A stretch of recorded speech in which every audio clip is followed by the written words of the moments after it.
Hello everyone, welcome to day number 2 of the Breakout Invitational. My name is Fear Dragon, and today I'm joined here by Zombie Grub. How are you doing today?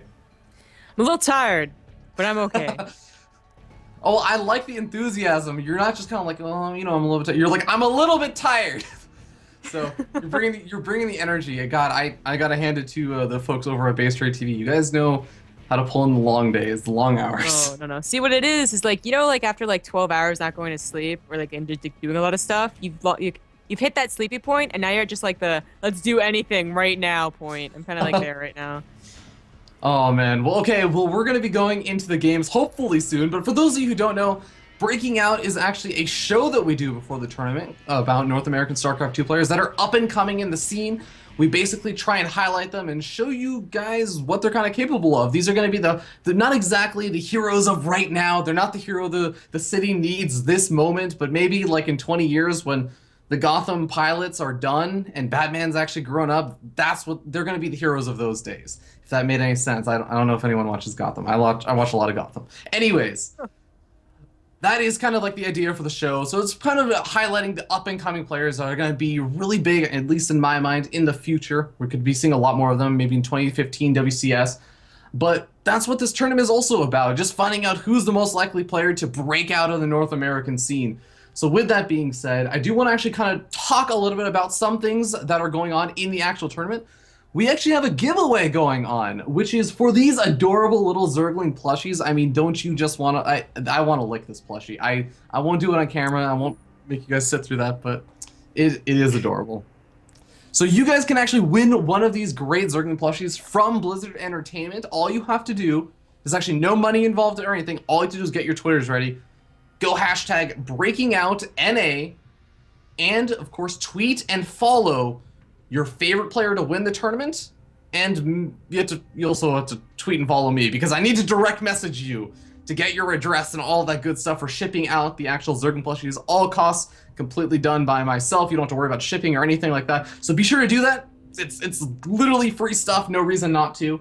And with that being said, I think just a couple final shout outs. I want to give a shout out to our sponsor, Storm Gaming / Lutz Kung Fu Podcast. Thank you to Damon Knight for actually putting up a lot of the money for the Invitational. He's been actually donating to pretty much every single season of the Breakout Invitational, and he's an amazing guy. Go check out his stuff over at youtube.com/filthyrake, and of course his team, Storm Gaming, that actually has a previous member of Breaking Out, SWS, Steven Schneider.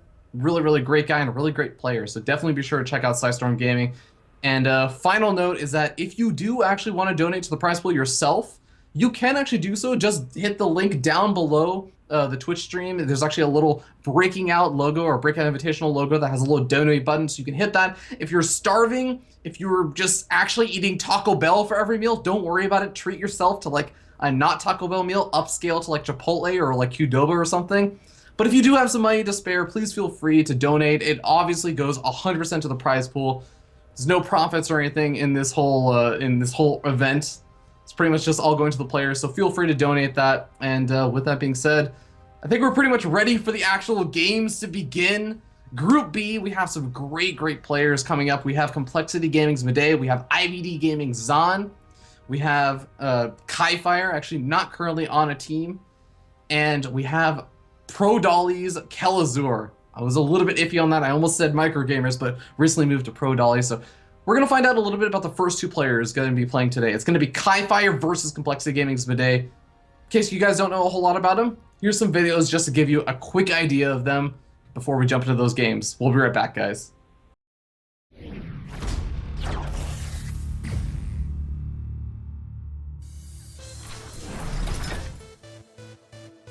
Midday, the nobleman. Midday is a Canadian Zerg that's just solid. He had the opportunity to spend time in the Invictus Gaming House in China and learn a little from them. I miss the guys there. are great. The environment and the culture was like basically everything that I was used to. Instead of Kleenex usually, I just use like rolls of toilet paper, right? And then when I went there, everybody like had a roll of toilet paper by their desk just for like the purpose of Kleenex. I'm like, it's so great. I sat right beside Cloudy, and I would hit him on ladder semi-often. I would just look over and I'd be like, oh, okay, I guess we're playing each other. His respect for the game definitely shows when you hear him talk about StarCraft. He's in the scene because he loves the game and wants to prove himself in it. Like, I've always been playing games, right? I feel like StarCraft is the most meaningful one that I play. The word I use to describe to the people at IG is that it's a very noble game. It's such a dense game. And this is a friend that I was talking to. He's just like, I just wish people understood just how difficult it is to be good at this game. And I just want to be one of those people that's really good. One thing that always kind of inspired me was in tournaments, when somebody wins and they hold a trophy and everybody's cheering for them, you know, everybody was always talking about the money. And I never really paid much mind to the money, no pun intended. I always just cared about having a trophy. Midday has a good understanding of the Zerg versus Zerg matchup, but sometimes struggles a little bit with the execution. He prefers to go Mutalist, even when it can be a little bit more difficult. I've been getting lessons from Saxony. Lots of the build order counters are mitigated by his help. But going Roach, Hydra, Infestor, it's still a better composition. One thing I will mention that Saxony did tell me is that when I told him, I'm like, I don't want to learn this Roach play style. He's just like, really? I'm like, yeah. He's like, Mutas is harder to do, takes more multitasking, way more control, and a different sense of game knowledge to do, and you still want to go Mutas? I'm like, yeah. He's like, okay, well, here's how you do it then. I'm like, okay. I like my map control. His ZVT has improved through his time in the Invictus Gaming House. But the most interesting part is what he calls an unscoutable all-in the matchup. The main improvement I found was just a mechanical improvement. I think the bigger part of it is patience. Sometimes you get over-eager and you want to like counterattack the characters like, oh, they just lost their entire army to me, you know, basically for free. I guess I can counterattack now and put all my clothes and everything. But it's like, no, I learned a new build while I was there. It's an unscoutable all-in. I know some people will call out on me and be like, no, this is StarCraft. Every all-in is scoutable. This one isn't. For his Zerg versus Protoss, Swarmos are his go-to. He feels they're the only unit that can take him to the late game. Once he can get there, he knows he can win against anything. Swarm hosts are the only playstyle that work against everything. And you can go into the late game with it. You usually have to go into the late game with it, but you go into the late game with it, knowing that as long as you play your cards right, you can contend in an even game with them. And I'm not saying that Protoss is overpowered. I'm saying that the other styles, they have the pros and cons, right? But the Swarm hosts are the only playstyle that work against everything. And that's what you need to know about the nobleman, Midday. He's going after the Roach.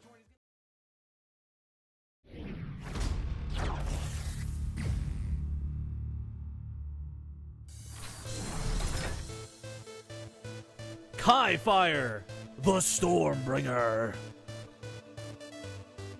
Kai Fire is no newbie to esports. Playing competitively since 1994, he's done Quake, Unreal Tournament, Killer Instinct, and more.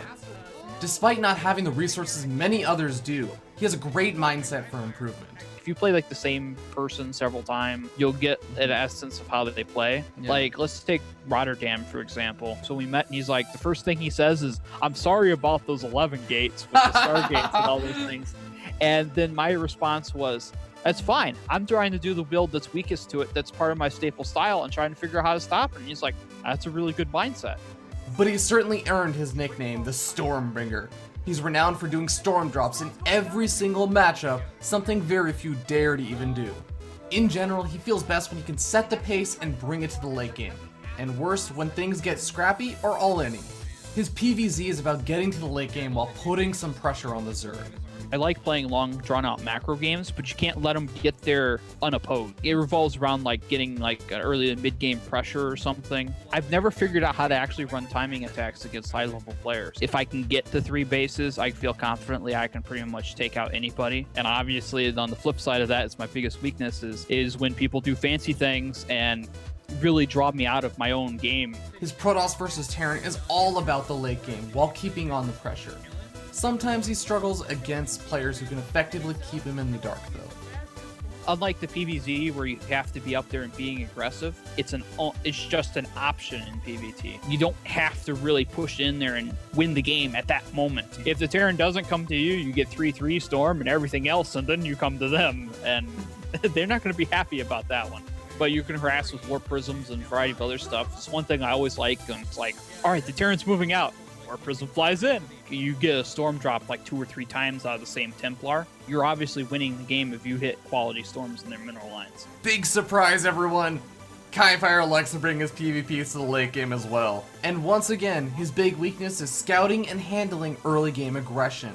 If you can get past that, he's solid. It reminds me of like my PvT nightmares to where I can't figure out what variation they're doing. There's another big weakness in PvP, and it's just the constant damage and the constant harass that the other opponent can do. If they play aggressive early game in PvP, they aren't as clean in the late game. They don't know when to transition into Tempest. They don't know the ins and outs of it. I see people will build cannons and they'll warp in and be alert.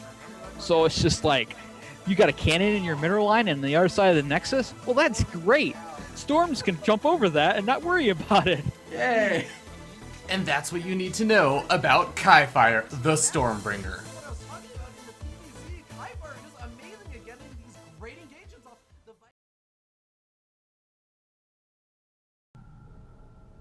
And we're back here, joined by Midday and Kaifire. How are you gentlemen doing today? Starting with you, Midday. Good. That's it. I didn't do anything today. I woke up, ate sushi, went to sleep, woke up, ate more sushi, and here I am. That sounds like the StarCraft life, man. It's literally just playing StarCraft, sleeping, and eating sushi. So I'm looking forward to seeing how you're doing. I hope you're not feeling groggy or anything, right? No, I don't think so. You don't think so? Well, that's even if I am, I'll be fine. I'll be fine. All right. I'm looking forward to it. Kaifire, how you doing, man? Good. Why is that such a funny question? And why is that such a funny response? Like, I'm good. Because it's the way you did it beforehand, and I'm just like, crap, that's what I did all day, except I get cookies. Okay. All right, so you guys are on even footing, but okay, I've got to really quickly ask, and I'll start with you, Kaifire. I heard from some secret sources you guys used to play a lot together. Confirm or deny? Like, you guys actually used to be really good practice partners. We used to play a bit on the Plexi Academy, off and on. Mm-hmm. So not as much anymore? Nope. All right. It answers that. Well, actually, no, my follow-up question then was, do you feel like that kind of, you have a good feel for how your opponent's going to play? I watched his interview. It doesn't seem like it's changed much. Yeah, I never noticed anything special about your play in the first place, so it's like, I don't know. It's going to be Swarm Host in the stuff. And then maybe Vipers or Mutas, depending on how he feels. That's yeah, he's basically got it. All right, this is going into the territory where I think like before we actually jumped to the pregame interview, Midday was like giving Kaifire advice on how Kaifire should play against. So it's getting a little bit too meta for me, guys. I'm just gonna say, do you have any final words for your opponent before we get the series started? Good luck, and make sure to beat Zen for me in the losers bracket so I can beat you again. Kaifire? You know how that worked out for Bales, right? That's true, actually. That's true. Oh. Yeah, that actually kind of like put me on edge. I'm like, oh, Terran overpowered. We got 2 of those in our group, so if we lose, we know what to blame. Of course, of course. All right, gentlemen, to your booths. We're going to go ahead and get this series started as I go ahead and use my admin privileges to kick you guys out of here. Oh, yeah. Oh. All right, Jess. I don't know what you're thinking right now, but this is going to be an interesting series. I'm thinking that you just called me Jess. Oh my god, Weird, sorry. man. Wow, Weird. who's that? I don't know. I don't Zest? He's sexy. Yeah. I mean, you know what? I'm not gonna lie. I sometimes dream about Zest, so. Oh, Sometimes wow. it's just like, I'm like, oh my god. I just keep thinking about him. I'm like, casting other people. I'm like, oh man. You're just I wonder what really on Zest would fire do. today, man. Like, first you want to lick that Zergling pillow, and now you dream about Zest. We're learning more about Fear Dragon than we Well- are about these players. Well, who do you think I'm imagining? Like their face on the actual Zergling plushie? It's of course Zest. What? What does this turn into? This is turning into not a PG stream, so we're gonna go ahead and get ready to jump into the next game. And by the next game, I mean the first game of the day. It's gonna be on the map Overgrowth. Of course, it's gonna be Kaifire versus Midday. That's Protoss versus Zerg. In case you missed that, Midday really likes Storm Host, and one thing that I think they didn't talk about as much about is Kaifire really likes Storm Drops, which is what makes him one of the most fun Protoss players out there to watch right now, in my opinion. But I'm really waiting to see how this is gonna go. Zombie Grub, how you feeling about like PVZ or anything? Just like thoughts from the interview, whatever.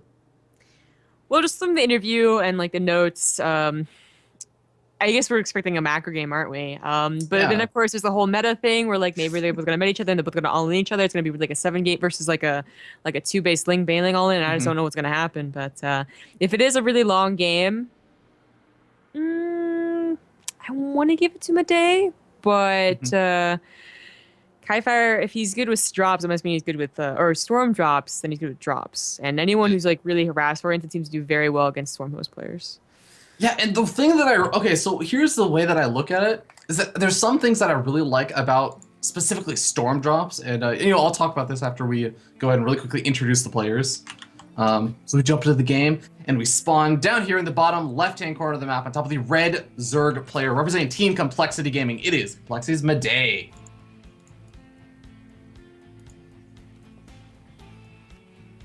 In the upper right, as the teal Protoss, it's Kaifire.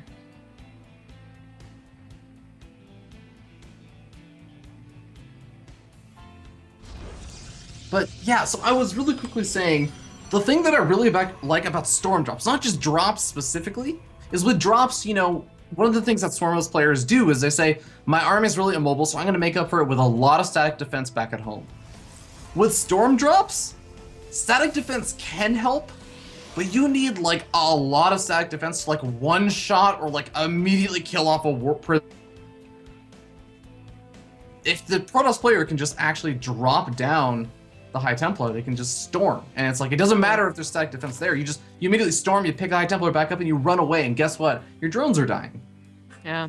We'll wait and see if this drone is for a proxy hatch or what, but expanding on that a little bit more, it is a problem is defining, like, you say like Kaifire must be the only person who's really brought in Storm Drops again. I mean, they were like really cool, and they are really cool whenever anyone does it right, but they're just not nearly as possible as like, I mean, maybe like Wings Liberty, there's a time where you could always see it against like Terran especially, right?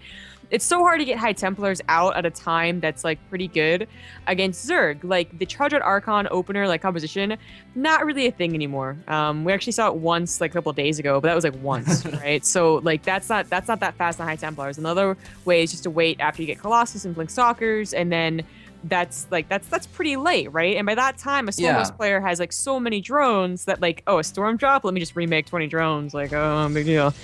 Yeah. So we'll see if that really does play into a part, because it's going to be a long time. It's like a long time since I've seen Storm Drops, especially against Zerg. I think definitely like one of the big problems is going to be finding a way to transition there without just being like, here's a bunch of roaches at your front. What do you have? Oh, you just rushed High Templar for Storm. I think he's definitely going to have to do something. I would like to, things that would make sense are like, blink openings or something like that, where you end up getting both the robotic facility for Observer and stuff, and you also end up getting a Twilight Council. You can maybe transition out from there, but, Kaifire will kind of show us the way. Obviously, he does it for most of his games, is what my understanding is. So I'm sure we'll see at some point how he managed to do it. Yeah. So that drone, well, it wasn't for a proxy hatch. Generally, you see them drone scout to see if there's a forge down. And if there's not, or, if they just see a gateway expand, they'll go ahead and get the 3 hatch, because there's not really any way to gateway expand to abuse that, so unless you go for like that really quick 4 gate, and that's usually pre-planned anyways. But it actually turns out the Midday, well, he went for a gas, so he's going to have speedlings. He's going to have control over this game for the first part anyways. Yeah, and I think that's really, really important, because Kaifire is definitely one of those players, and I say Kaifire, but honestly, it's like every Protoss player kind of says, okay, look, I can't just let the Zerg player do whatever they want. I need to put on some pressure at some point, so just allowing Midday just seizing control is nice. Yeah, this is a very, very fast Stargate, before any other tech, Stalker, even Warp Gate, and actually follows it up with a Forge, interestingly enough. But unfortunately, without a wall up front and a cannon, these Lings are just like, oh, hey, Zealot, okay, I'm just going to see what you got here. So what would usually be a very surprising timing on maybe an Oracle, if that was Kaifire's plan, no longer is. Like Midday's gonna have maybe not a square crawler, but definitely queens in position. Yeah, I mean, definitely at least queens, but as you were saying, like, there's still nothing out. Only now is the Mothership Core actually started, and I actually think that Zergling Speed is going to finish up by the time the Mothership Core pick pops out. Yeah, that's it's gonna be a pretty annoying to deal with. I mean, right now they can't really kill any probes. Yeah. But they can dart in, they can dart back out, and just come back later potentially. And they're gonna check, you know. So it was kind of up in the air. It was as early as it was most likely gonna be an Oracle. But now they can check. You can see what is forming on a Stargate if you get the chance to see it. Yeah, I mean, there are like some of the more old school openings of going for Phoenix openings with a Stargate rather than Oracle, although I think it's a little bit more rare to see like that fast of a Stargate going into Phoenix. Yeah. Yeah. The only reason he would go into Phoenix, I think, would just be because it was scouted, but Yeah. he gets an Oracle anyways. And you see, it's not the fact that they're going to get a lot of drone kills. You know, I kind of talked about this earlier. The game's just got mesh together, by the way, so I apologize in advance. But Yeah, no worries. like we're like the drone kills for a Protoss versus a Zerg player aren't like nearly as, you know, that doesn't make the Oracle good in a PvZ, unlike PvT where like, you know, SCV kills are everything kind of. Like the revelation and having something on the map that can scout for you because you're not going to get a robo as fast as possible is much more important. Yeah, we'll see how much damage it actually does manage to do. Because, of course, as you said, like, it's not the most important thing in the world, but, you know, he has managed to do some decent damage. He's found a nice little angle outside of the Spore Crawler range, and he's already managed to rack up more kills than I honestly expected to see. Yeah, well, that queen was kind of being lazy, I gotta be honest. Yeah. And, you know, Midday didn't pull the guys off of the gas or off the latest minnow patches, so a little bit of a mistake there from Midday, so he loses more than you really should have. I mean, 2 he's okay, but 6, that's actually kind of amazing. And whoa! Whoa! A fleet beacon. What? Oh my god, I was like, you know, what are you whoaing about? Whoa, yeah, what the? Yeah. I saw like all the like it was going to get put down. I'm just like, seriously? Oh. And it's not a mistake. He goes for a second Stargate as well. What is this gonna be? Is this gonna be? I mean, carriers? Okay, I'm really curious also because I feel like maybe I want to say it's got to be carriers, right? Like, what is a Tempest really going to do at this stage in the game? But also, it's also kind of interesting. It sounds really dumb and weird to say, but I'm surprised by how heavily he's investing into the Stargate tech that he's still bothering to like spend all the time getting like Warp Gate. If he's really going to go like crazy, like mass all Stargate, like all basically air toss, why wouldn't you get like +1 weapons or something? Yeah. It's always gonna like it's so funny, right? Because he only has 1 gateway. So Yeah, like right? if he emergency warp in, oh he has 2 gateways actually, but okay, I'm sorry, 2 gateways. Emergency warp in, like 2 zealots come in, and you're like, okay, come at me, bro. But it is gonna be carriers. So Kai Fire, I don't know, like this could still win the game. We actually like, you know, back in the day we had like Daragu versus Genius, you know, he actually tried to make carriers work in a Genius final. So people do try and make it work. But it's almost like like Kai Fire might be trying to like come out of the gates really strong and also just really strong to like you guys, right? This is breaking out more than just breaking out and winning a tournament, which is awesome, but it's also about impressing people so that you get more invitations, you know, you get more well known. So that's also important too. And like who doesn't like a carrier player?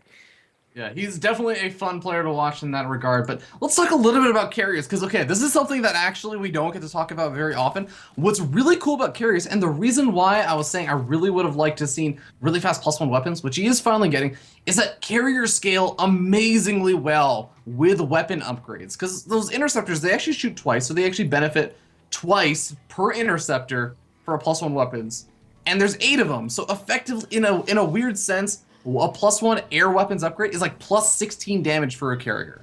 Ooh, good point. You're right. We don't get to talk about it nearly that often. Yeah, right. But, the other thing to talk about is that Midday does not really know. Wait, what was that frozen overcharge? That was weird.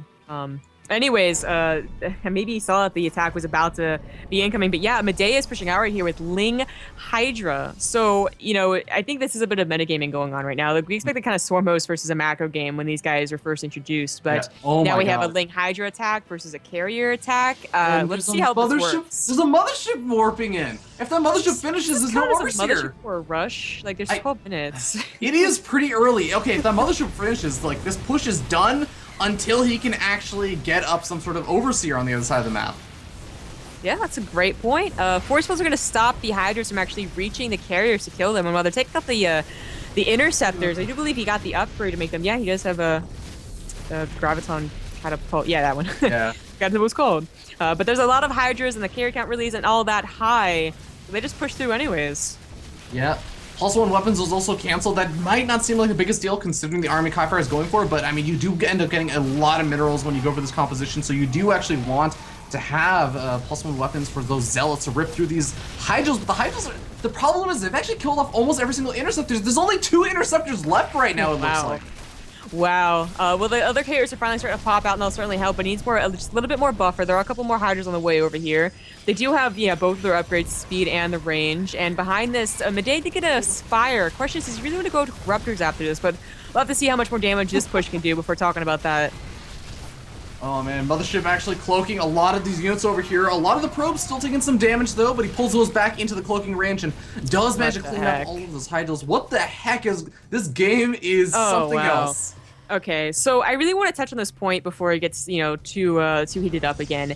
In that we have been seeing some people go for double Stargate, like Void Rays, for instance, which used to be a very popular style, but it actually works out a lot better now, not just as like a brute force, like every single game style, but especially against people who like Swarm Host, because they just simply do not expect a mass air army. They don't have Corruptors, they have Swarm Hosts, which obviously aren't very good against it. It might be the same idea that Kai-Fire was going for by getting, you know, instead of Void Rays, well, he got carries on Mothership Core. So if, you know, Midday had 12 Swarm Hosts right now, and he walked into that, oh my god, he's running away, and he's like, oh shit, oh shit, oh shit.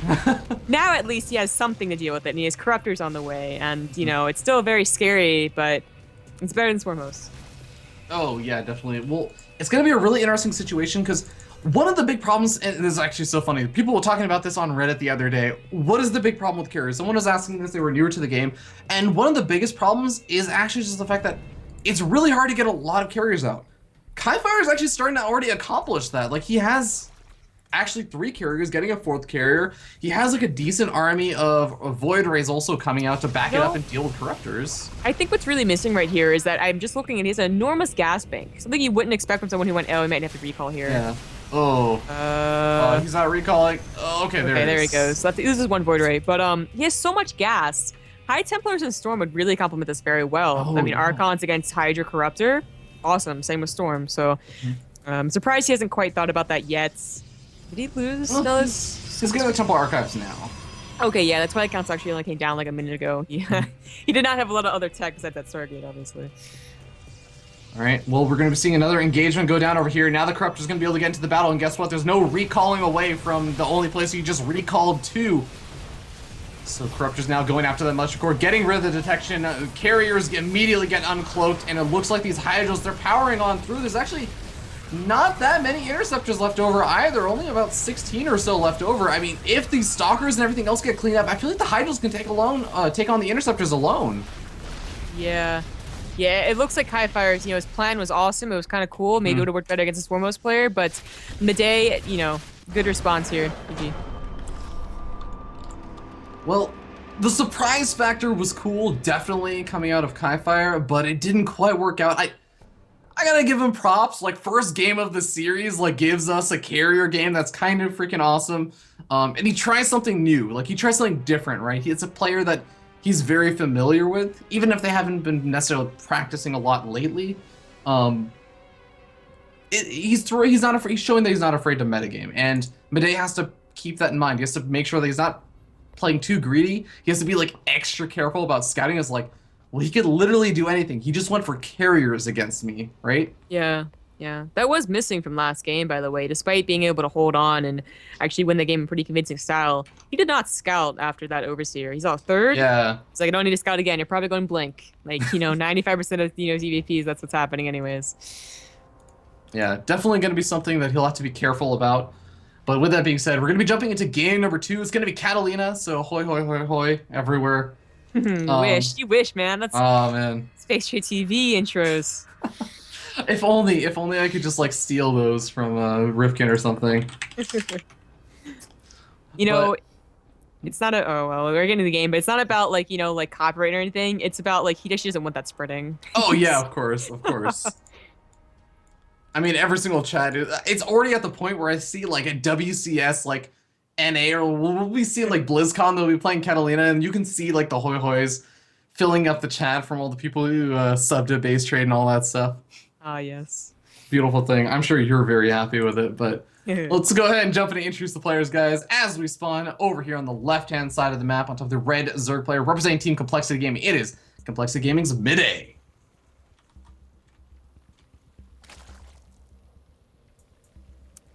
In the bottom right, as the teal Protoss, it's Kaifire.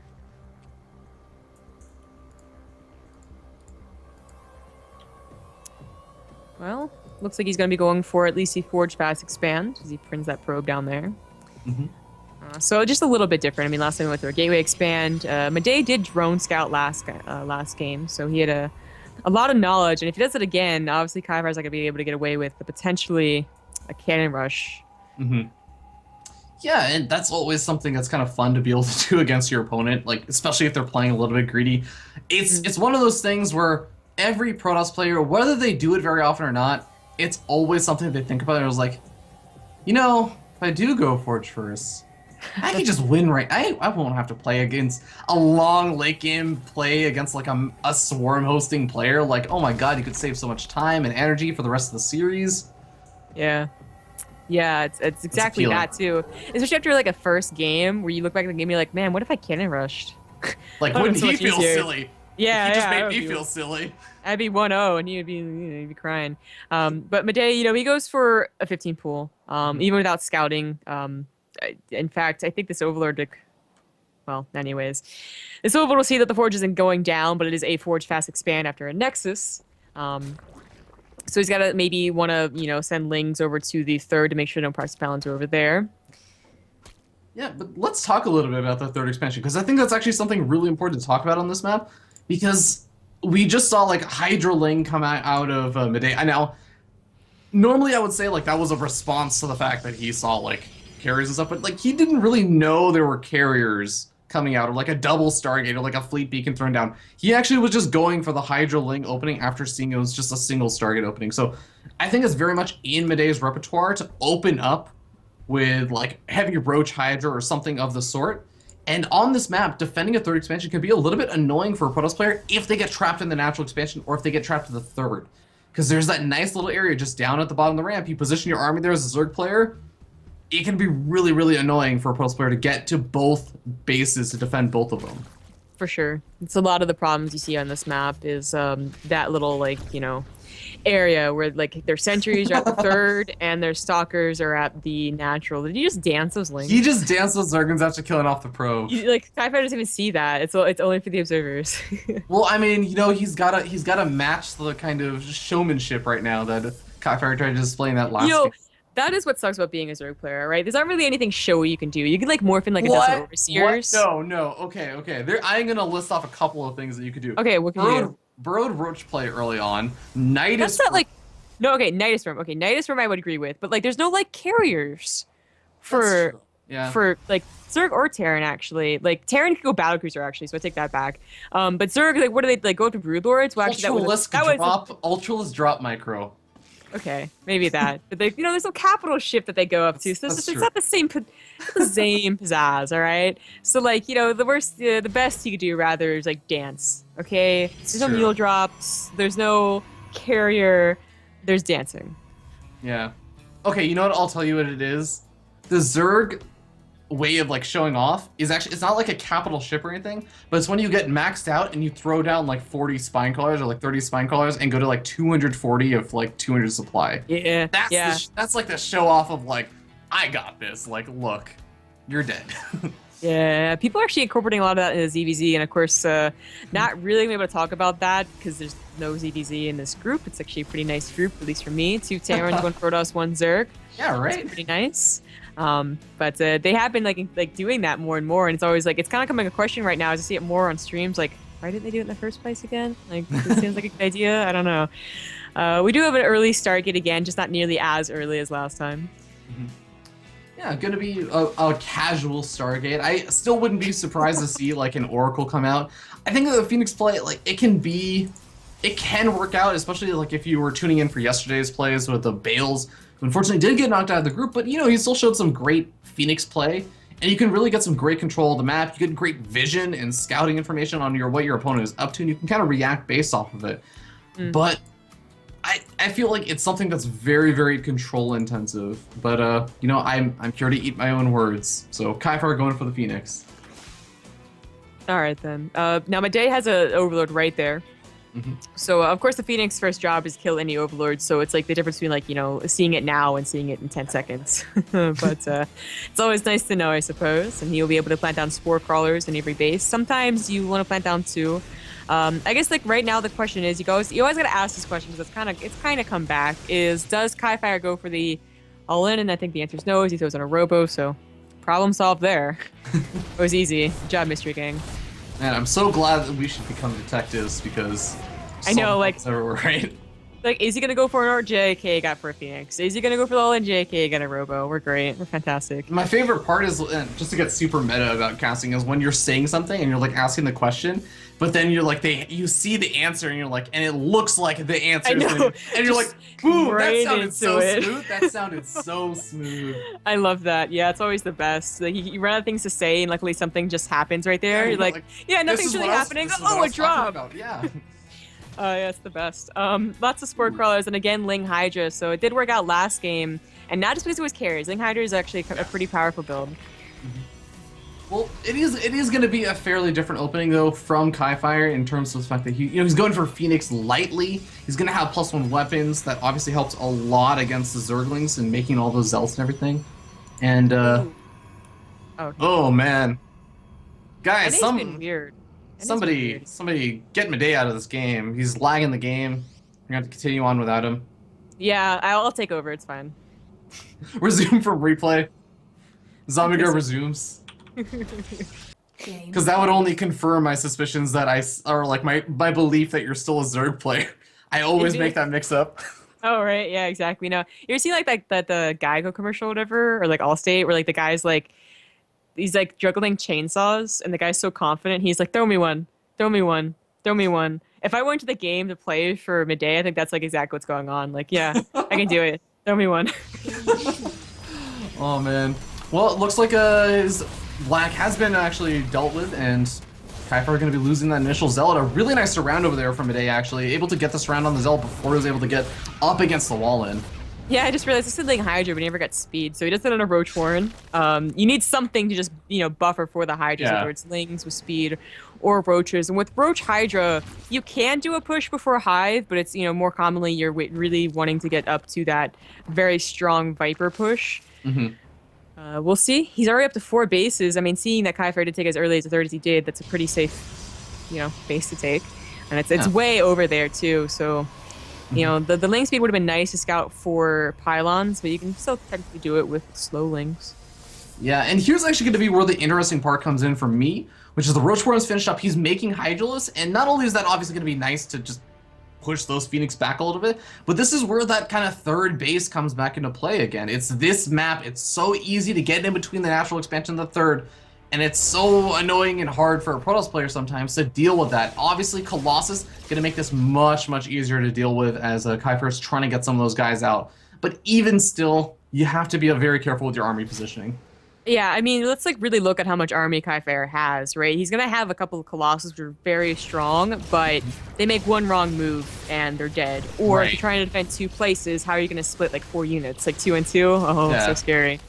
So his production is starting to kick in as his last gateways are finishing up. I think 6 gateways just finished up right here. So army's starting to get a little bit bigger as he spends that bank, but Midday is almost ready to go with this push. Yeah, Hydral's actually moving across the map. No Roaches in the mix, and he's actually not making it. He's just making more slow Zerglings, which weird. Is mistake. It's a mistake. He realized he didn't see that he didn't have speed. I don't know, but the Roach one seems to be just for just in case he doesn't even invest into Roach speed and actually gets a Spire behind this. Well, Zergan's going to be slow to filter back in, and actually, he's not going to feel confident enough to move into this 3rd expansion. Doesn't quite get into the great position that obviously makes it much easier to put on that aggression and really keep the Protoss player from defending that expansion. But Overseer going to be coming in for Midday. On top of seeing the Colossus, I think he already has a pretty good idea of what's going on, but just gets the double scout off. Yeah. So he does still have that roach speed. So there's always a question as to whether or not the Ling Hydra would transition into Mutas. But with the roach speed, I think he's just going to use it for corruptors. So Roach Hydra Corruptor, which is more mid-game oriented than the Roach Hydra Viper, but obviously very strong. And Kaifire making his way up to what is probably Blink first, and then he'll be adding in those Archons to really help out against the splash damage against the potential corruptors here. Spire does finish, so have to actually confirm. Yeah, okay, corruptors. Yeah. And I do actually really quickly want to hand it to Kaifire, because these Phoenix that he opened up with, they're still alive, which is actually more than you can say for a lot of Protoss players by this point in the game. Like, usually they've lost the Phoenix, or they have just basically been idling with them the entire time. And, Kaifire's gotten some decent damage. Like, he's killed off 5 or 6 Overlords. You can see Midday very close to being supply blocked and doesn't actually have any Overlords on the way, because, again, keeps losing a lot of his Overlords. And, it's going to be interesting, especially just being able to supply block your opponent can be super duper annoying when you're about to try and do a big push out. Oh, well, speak of the devil. Start praising the Phoenixes and then they die. Cast a curse.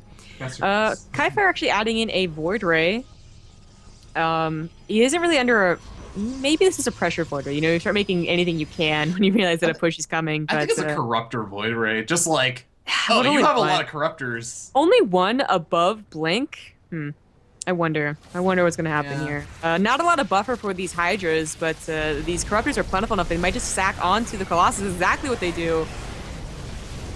And it looks like the Colossus is able to get some decent shots off of the Hydras, but it's just not exactly the massive amount of splash damage he wants. The Colossus is taking a long way around to attack some of those Hydras. Are the Blink Stalkers going to be enough, though?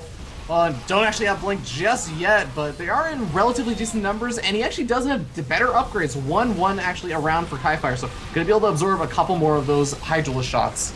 Yeah. Well, he trades his army, but for most of Kaifire's expensive army, so Blink Stalkers are good. They're left over. He got a couple of Immortals as well, and he is starting to finally get that tech up with the upgrade and Blink, but the Remax from Midday might be just too strong. He's getting a few more Corruptors, but even... with one Colossus, the ground army itself might be able to take care of it. Let's see if he actually decides to push in again, or maybe he's going to try and drone and take it to the late game. Yeah, it's going to be a little bit weird over here. Like, this isn't a very big push that is coming out of Midday again. Like, he's up in supply. He's doing a great job on that front. But again, it's a lot of roaches. It's not a lot of these really, really big power strong units. And with Immortal out now for Kaifire, another Colossus popping out.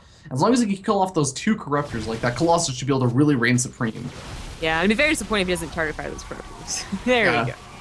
There they go. They're going to die. The Void Ray is also popping out again, but the ground army, the one Colossus is not adding a whole lot of damage, and the ground army from Kaifire without Blink. Oh, Blink's actually to save so many Stalkers. That's actually like one of the worst feelings in the world as a Protoss player when your actual wall-in just ends up hurting you in the engage, and you're like trying to retreat back in, you end up losing everything, but he is going to be losing that 4th expansion over there. It gets canceled, and that is very, very annoying for Kaifire. As at this point in the game, it's like 17 minutes. You're really thinking, but like, okay, either I need to be prepared to go for like a big max out 3-base push to kill you, or I needed a 4th expansion. Yeah. I feel like Kaifire was trying to get to a very, powerful endgame army, which is Colossus Void Ray, but he transferred into the Void Rays too soon. I mean, it's dancing. He thinks he's won. It's not like maybe not having Blink like 20 seconds earlier would have won him the game, but it certainly would have helped. But that was a Void Ray instead, which did it really help? Is it really going to help? I mean, he's still got to push into this concave, and the Void Ray count, they're good, but only after like 5. Yeah, Concave's pretty gosh darn good right now. The Corruptor's going to be able to target fire down those Colossus, actually. Does manage to go after some of the Void Rays first, though. And with all the Colossus gone, man, Midday, he just has so much stuff right now. Even with Blink, these Stalkers going to have a very difficult time dealing with the output DPS from the Hydralisks. Yeah. Even investing in the +1 air weapons, yeah, he definitely was looking towards that late game. Yeah, but with this Corruptor count, like, I don't know if even making Stargate units is actually worth it. I almost just feel like at this point, if you were to try and hold on, which I think may at this point be a foregone conclusion, just going for Immortals may be better off. Yeah, probably. Yeah, it's gonna be it's Midday's game, and I guess the pregame interview he said that Kaifire should make sure to win against Zan, I think it was. So he predicted that as a loss as well, so he could face him again. Well, Kaifire going to stick around just a little bit longer as it kind of decides, okay, what the heck just happened in this game? Because, again, this is something that Intense actually talked about like how he said, okay, I was ready to just lose that first series versus Bales, and he was counting on Bales making that first in his group yesterday. But then he had to end up playing Bales again in the ace match, even coming back. So I think, however, he has to be ready to potentially play against Midday again if Midday does end up losing in that winner's match. But congratulations to Midday taking the 2-0 victory in that first series. And we're going to go ahead and grab Midday himself and bring him on for that winner's interview after a very short series. God, I was telling people like, oh man, you know, there's like the base trade qualifier that's going on. We're a little bit worried because Kelazhur is also playing in that. He did manage to qualify for that. Big congratulations to Kelazhur for that. But I was like, oh, and you know, I'm gonna pull Midday in the chat really quickly. But I was talking about like, oh man, you know, don't worry, Midday's playing. It's gonna be going for Swarm host. We'll have some time. We have some time. Don't worry about it. That was a really fast series. Yeah, What? it was. Do you want me? Should I turn on my webcam or something? Yes, turn on your webcam. Welcome, Midday, and congratulations on an easy 2-0 victory, I want to say. Yeah. So, I just gotta ask, like, okay, first of all, carriers in the first game, that was a little bit weird. How are you just feeling about that series in general? Because it seemed like you weren't really worried at any point. Okay, so when I saw the carriers, the first thing I said was like, "You mitigating son of a bitch." But then the second thing I said was, "I think he's dead." And then the third thing I said was, even had I gone Swarm hosts, I could have just done a speed tech into Hive and then gone Vipers. Okay, I think I see what you're saying. Yeah. So I think what you're also saying is that like you think the carriers was a metagame play to try and deal with like a really fast Swarm host play then. Just general fleet beacon stuff in general. Mhm. Well, redundancy. It's just, in my opinion, really good against Swarm hosts. Like one of the best responses I've seen from Swarm hosts is just a Mothership Core Rush. I mean, sorry, Mothership Rush. Rush. Once everything's cloaked, I'm like, well, Time warp those Swarm hosts. I'm like, well, That'll show 'em. I guess my days of doing damage are long gone. But, Yeah, fair enough. Well, awesome. That was actually a really fun game to watch regardless. And I gotta say, man, you really like... Zombie Government and I were talking about this. Not a lot of ways for a Zerg player to show off sometimes. Like, there's no, like, carriers or anything you can go for. Like, there's Nidus Run stuff. But it seemed like you were basically just showing off in your own way by dancing your units at every single turn. What was up with that, man? I just thought it'd be fun if you guys like caught it on screen. Like when I killed the probe and danced the links. Yes, I'm like, I wonder... yes, we saw that. And then afterwards, when I was outside his base, I'm like, might as well. Yeah, man. No, I noticed when I was like, huh, all of his reinforcements just stopped for a second. What? Oh my God, they're dancing again. Oh God. I was like, well, I'm pretty sure you'll leave before like Manor Hatches get there, so I'll just squiggle my units around. All right, man. Well, just really quick question on that note. Is that just something that you just like doing right now? Or is that just sort of you saying like, Kai-Fire, get on my level. I'm better than you. It's me. I do it to everybody. Okay. Just about everybody. Right? Like, I'll like, yeah, other people will be telling me, they'll be like, they'll say like, oh, this PM son of a bitch. And I'll be like,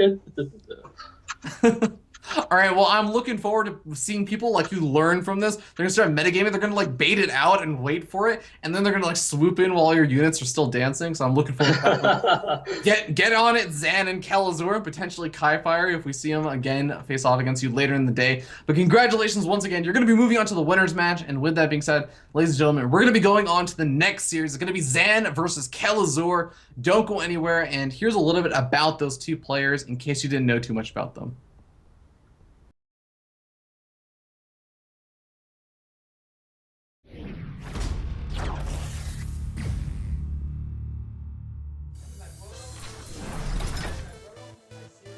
Kelazhur, the Daredevil. Kelazhur is only half North American. While he was born in the United States, this Terran has been living in Brazil and representing Latin America. But this guy is incredibly good-hearted. He could give Sheth a run for his money in a kindness contest. In fact, he gives his family all of his prize winnings just to help out. My mother, she opened up a restaurant in 2010.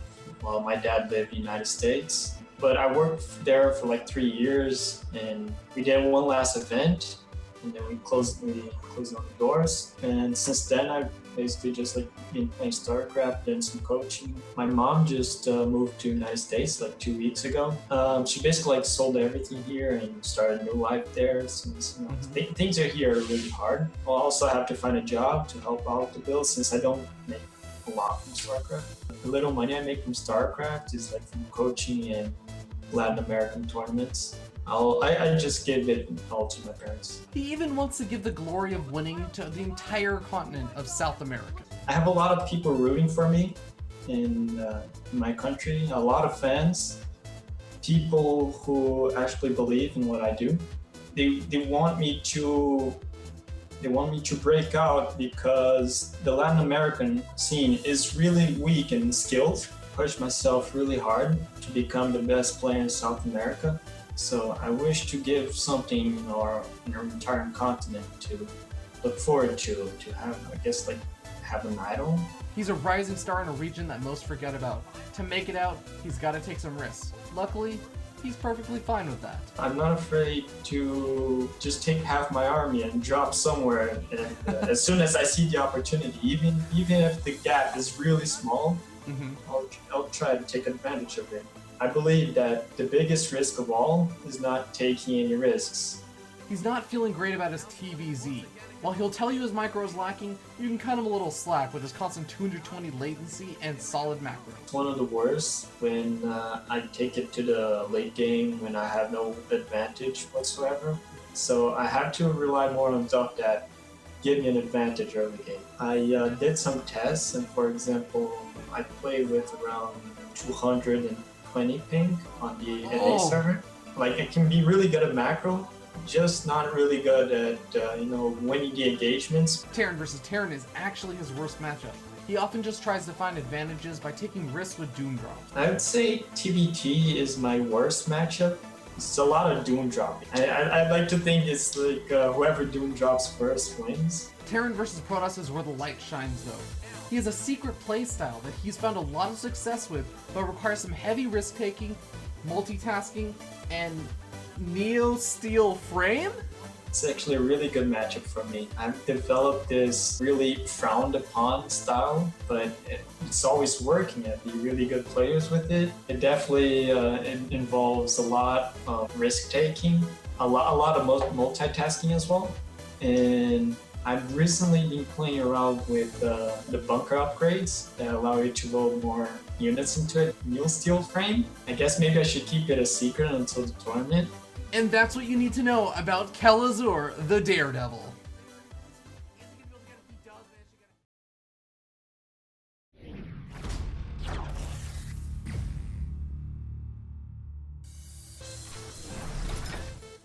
Zan the Beast. Zan is the kind of guy you just want to hang out with. Laid back is probably one of the best ways to describe him. But don't think for a second he doesn't take StarCraft seriously. His persistency and ability to learn quickly are some of his greatest assets. It's mostly being persistent and learning. I feel like I'm a fast learner. I learn a lot of stuff quickly. I don't know, I have the confidence where I know I can beat any player. As long as I'm not a Kesper Pro, I should be able to beat any player.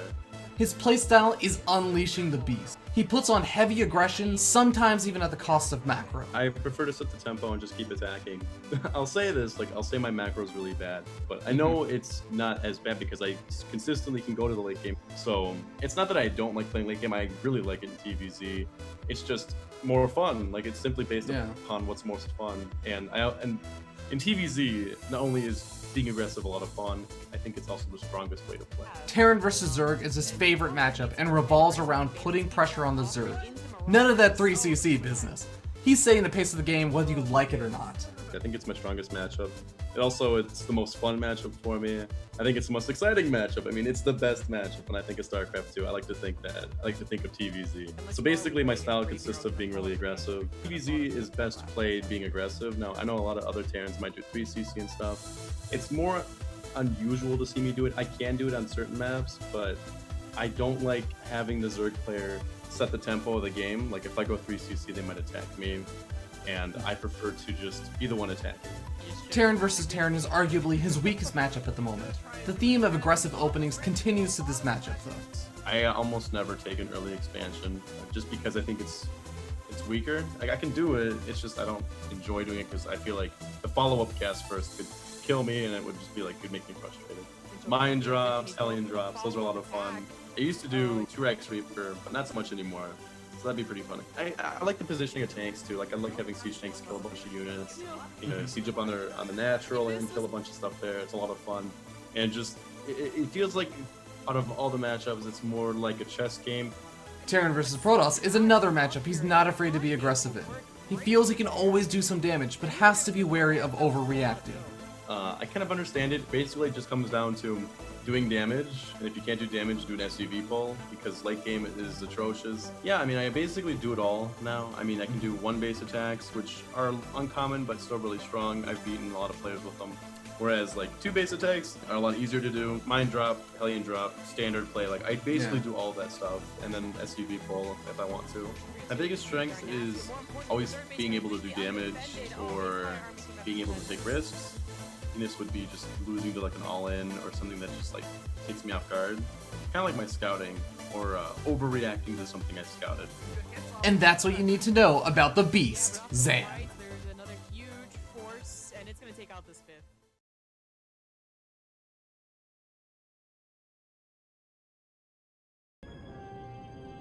Welcome back, everyone. We're here with, of course, Kelazhur and Zan. How are you gentlemen doing today? Zan, how you feeling, man? Feeling pretty good, man. You look different. You look refreshed with the new haircut. I'm ready, man. I prepared for this. All right, so I gotta ask, man, what happened to the beanies? I thought that was a part of your repertoire. I don't know. I just got rid of it, basically. Didn't put Wow. much thought into it. Completely? Oh my god. Yeah, man. actually, I have no idea where I put it. So it was like an accidental got lost. Got it. All right. Kind Fair of, enough. yeah. All right. Well, Kelazhur, man, how you feeling? Feeling pretty good, thank you. Well, okay. Kelazhur, I've got to ask you, man. You said in your interviews and stuff, like on the show, TVT, not feeling amazing about it. How are you feeling about it now? Because you did say you were going to practice on it, you're going to grind it out, and really figure out how to handle the matchup. I did. I practiced with a couple people, and I think I'm feeling pretty confident about it now. All right. Well, Kelazhur, you may be comforted by the fact that Zan, you also said that TVT, I think you declared it to be like your weakest matchup at the time. How you feeling about it now, man? Or sorry, no, that's from Zan. Yeah, sorry. I feel all right with it. I mean, I'm confident with it. It's definitely my weakest, but not by a large margin. So I'm confident in my abilities. All right. Well, to my knowledge, you guys haven't really hit each other very often, have you? Like, I didn't really see a whole lot of times you guys have faced each other in like tournaments or anything. Not recently. We played on ladder a while ago, but that was months ago. All right. Yeah. So there's that. Well, looking forward to seeing how this series is going to go. Kelazhur, do you have any kind of final words for your opponent before we jump into this match? Just good luck to both of us, since TVT is our worst matchup. Let's try to not give ugly games. Zan? Yeah, good luck. All right. The manner, good lucks have been given, and with that being said, guys, we're going to be jumping into the game. As I go ahead and boot these guys out of the call, so good luck, gentlemen.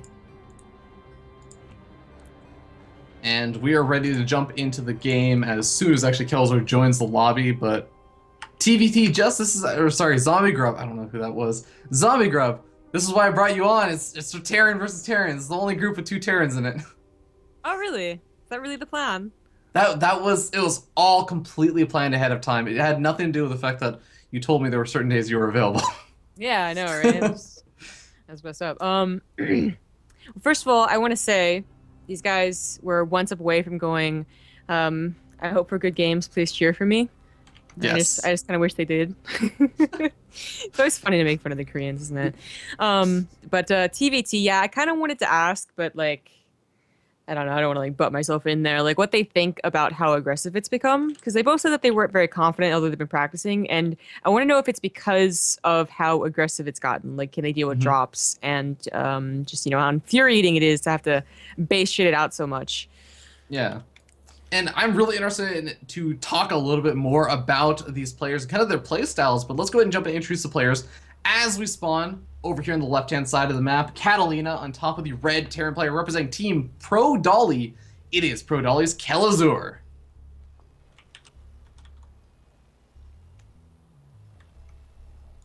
And in the upper right, as the blue Terran, it's IVD's Zan.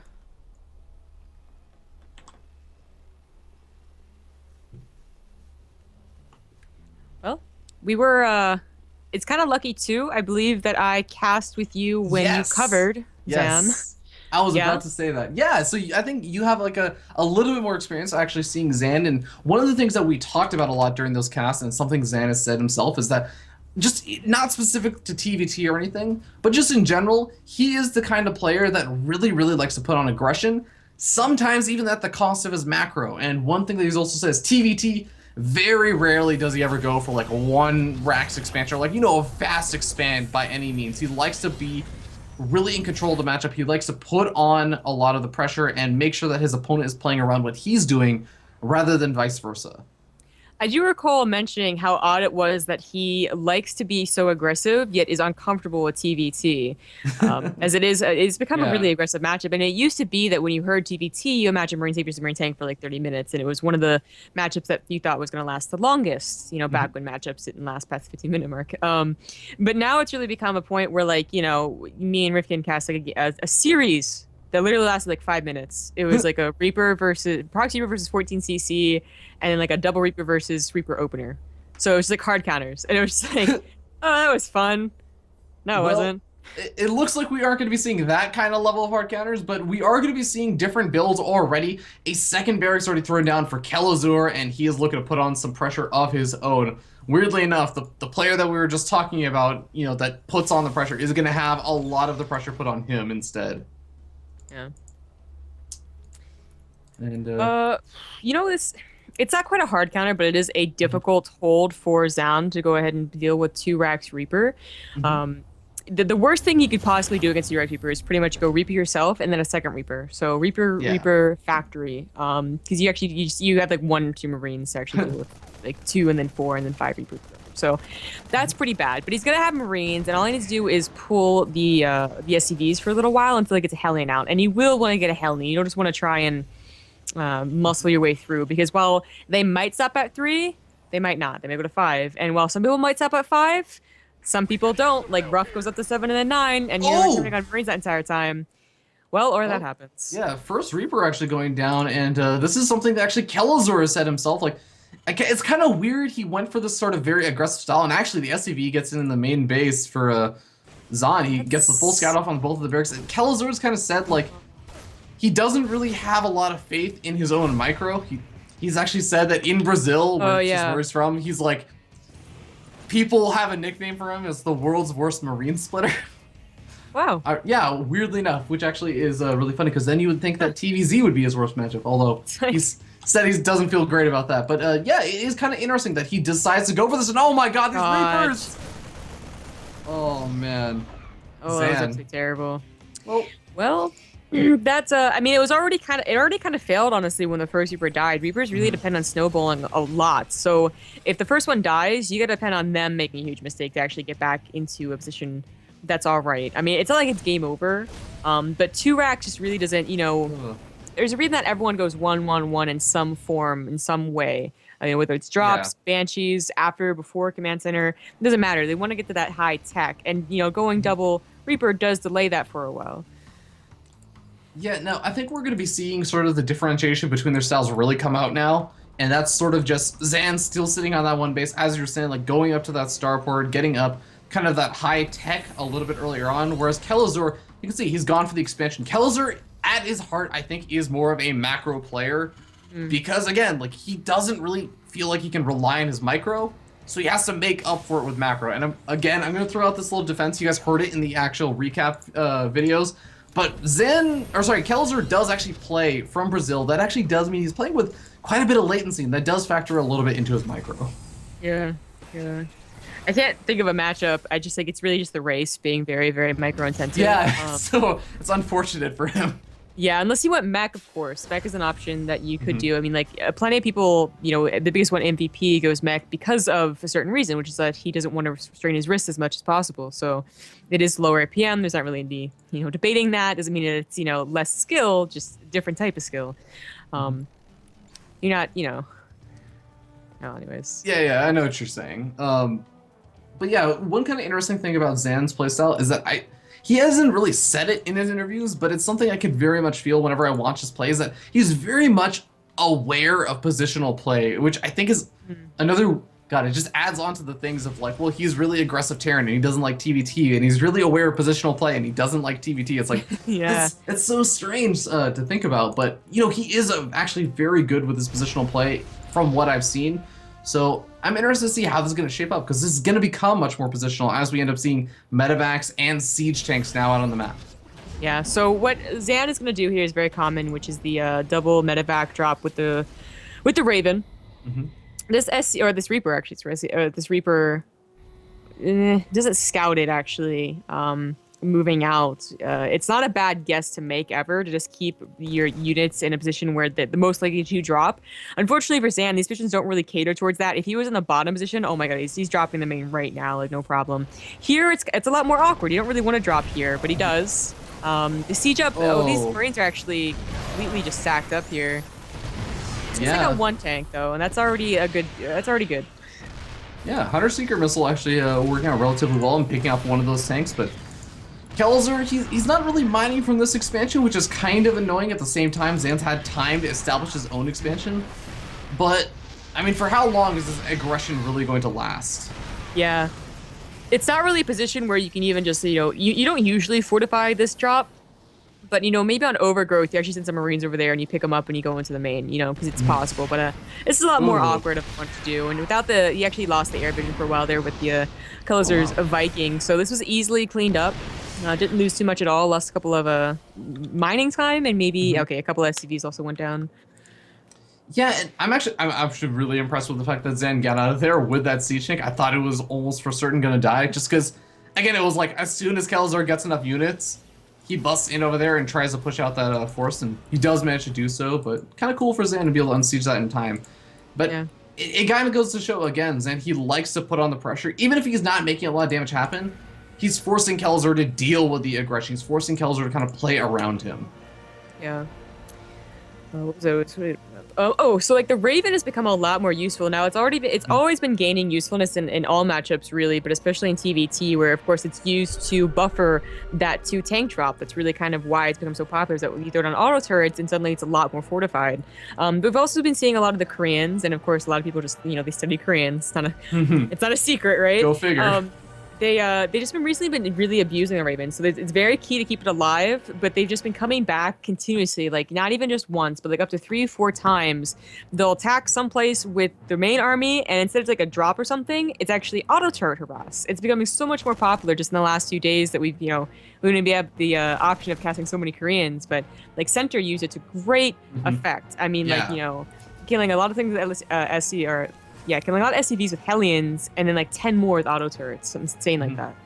Yeah, and I know that's definitely something that we've seen quite a bit out of Zan, at least. I think that was actually some of the games that you were there for, where his opponent was actually at his doorstep for ages, and he kept throwing down auto turrets, just denying mining at like a natural expansion. So he's definitely keen on that, and I want to say like multi-prong aggression with a Raven on one end and like the rest of his army elsewhere.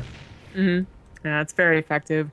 Both players actually playing pretty greedy right now, both going for a third. I would have sworn that Zan would be the player to go ahead and just, really go all in on that 2 base and try to make something of it. But the Sensor Tower has also been put up for both players, and they're in really key positions here. Again, Zan dropping and attacking into Kelazhur. He's not really going to push into the natural. It's always that main that's going to be the big highlight position. That's what Kelazhur's always going to try and get to. But looks like Zan gets sieged up first, and breaking a contain is always very difficult.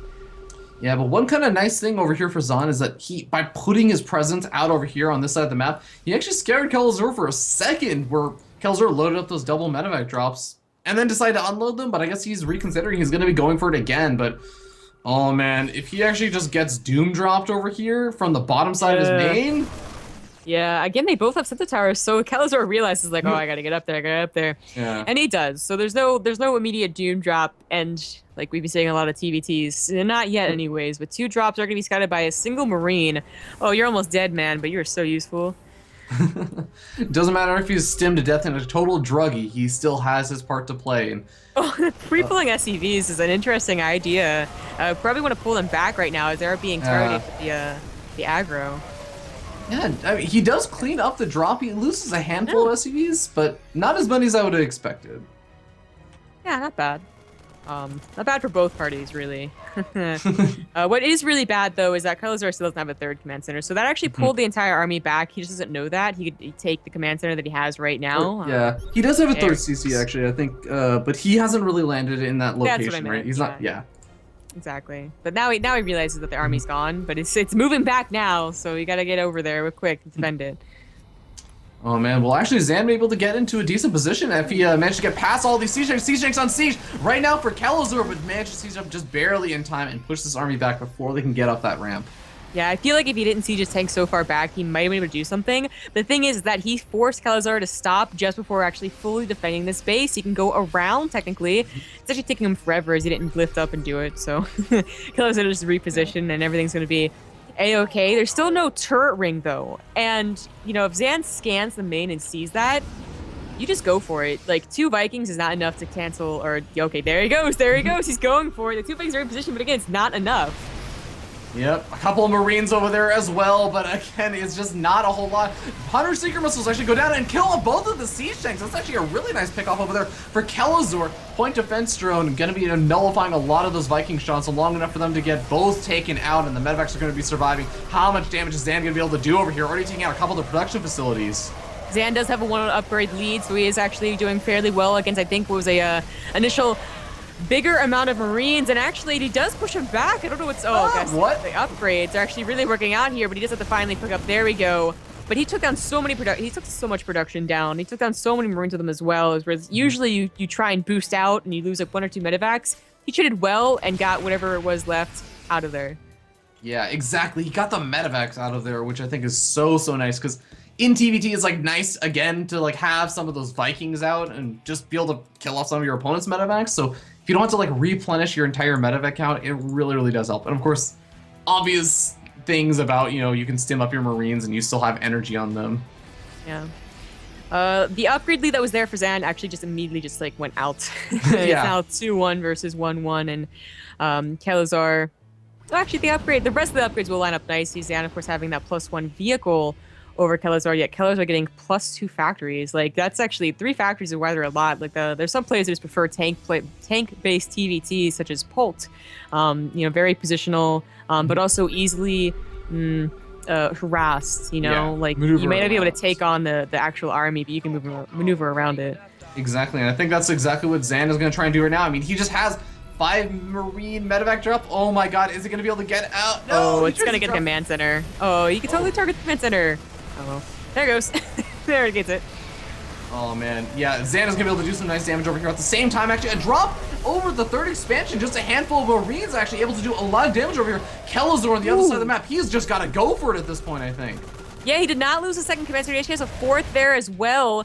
Can he stop his own command center from dying? There are a lot more tanks again to come back to this, where these tanks can actually hold this position for a very long time. He might just lose the 3rd command center, or well, actually, he'll just lose all the SCVs, but he will keep the command center alive. Yeah, killing off the SCV is gonna be a nice. Oh no, Zan, you can't go into that. That's so many tanks. Oh.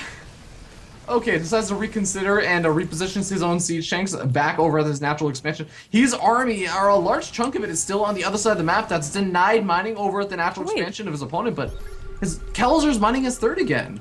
He did kill that 2nd command center. I thought it was being repaired. Oh, maybe he stopped repairing it for like just a second or something, but he's still on 3 command centers. One is just a command center.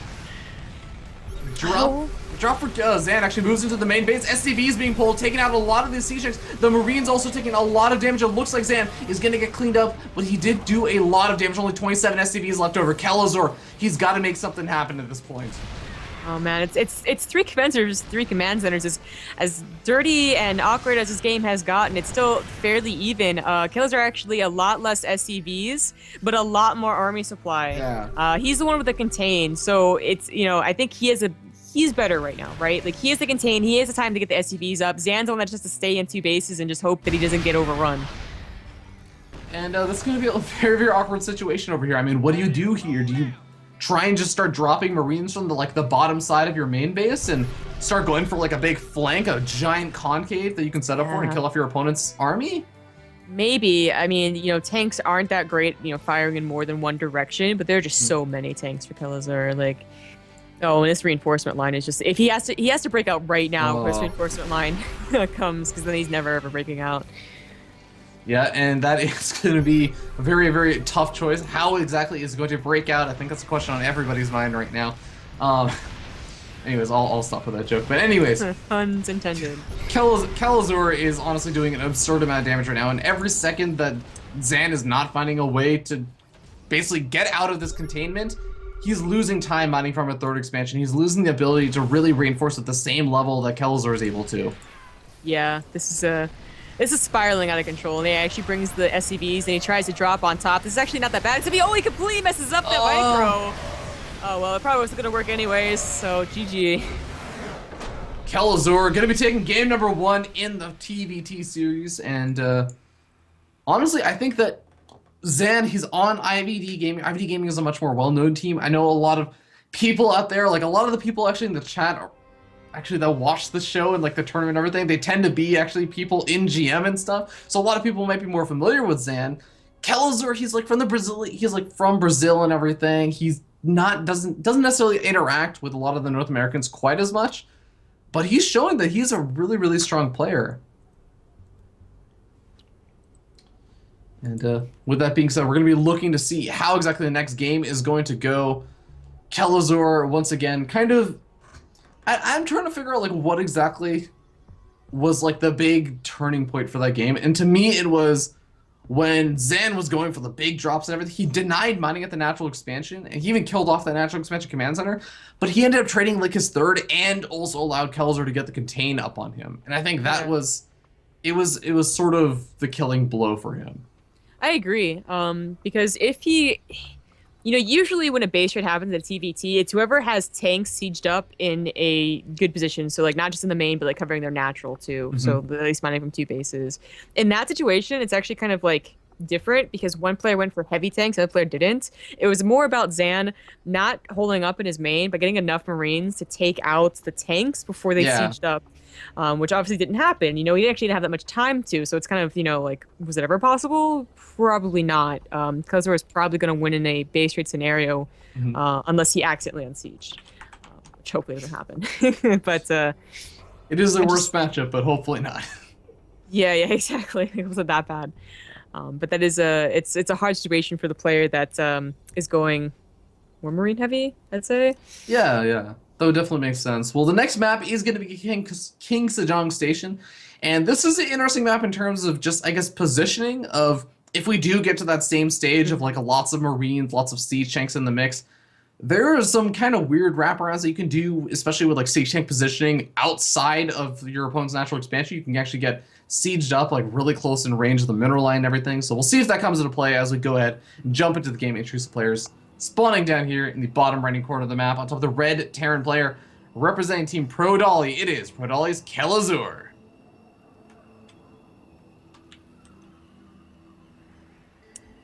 In the upper left as the blue Terran, it's IVD's Zan.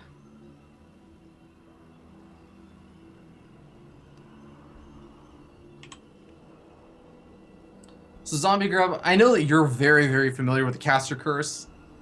Yes. But whenever you talk about the late game with players, inevitably one of them ends up proxy 2-raxing or cheesing or cannon rushing or something, and we're going to be seeing at least one proxy rax.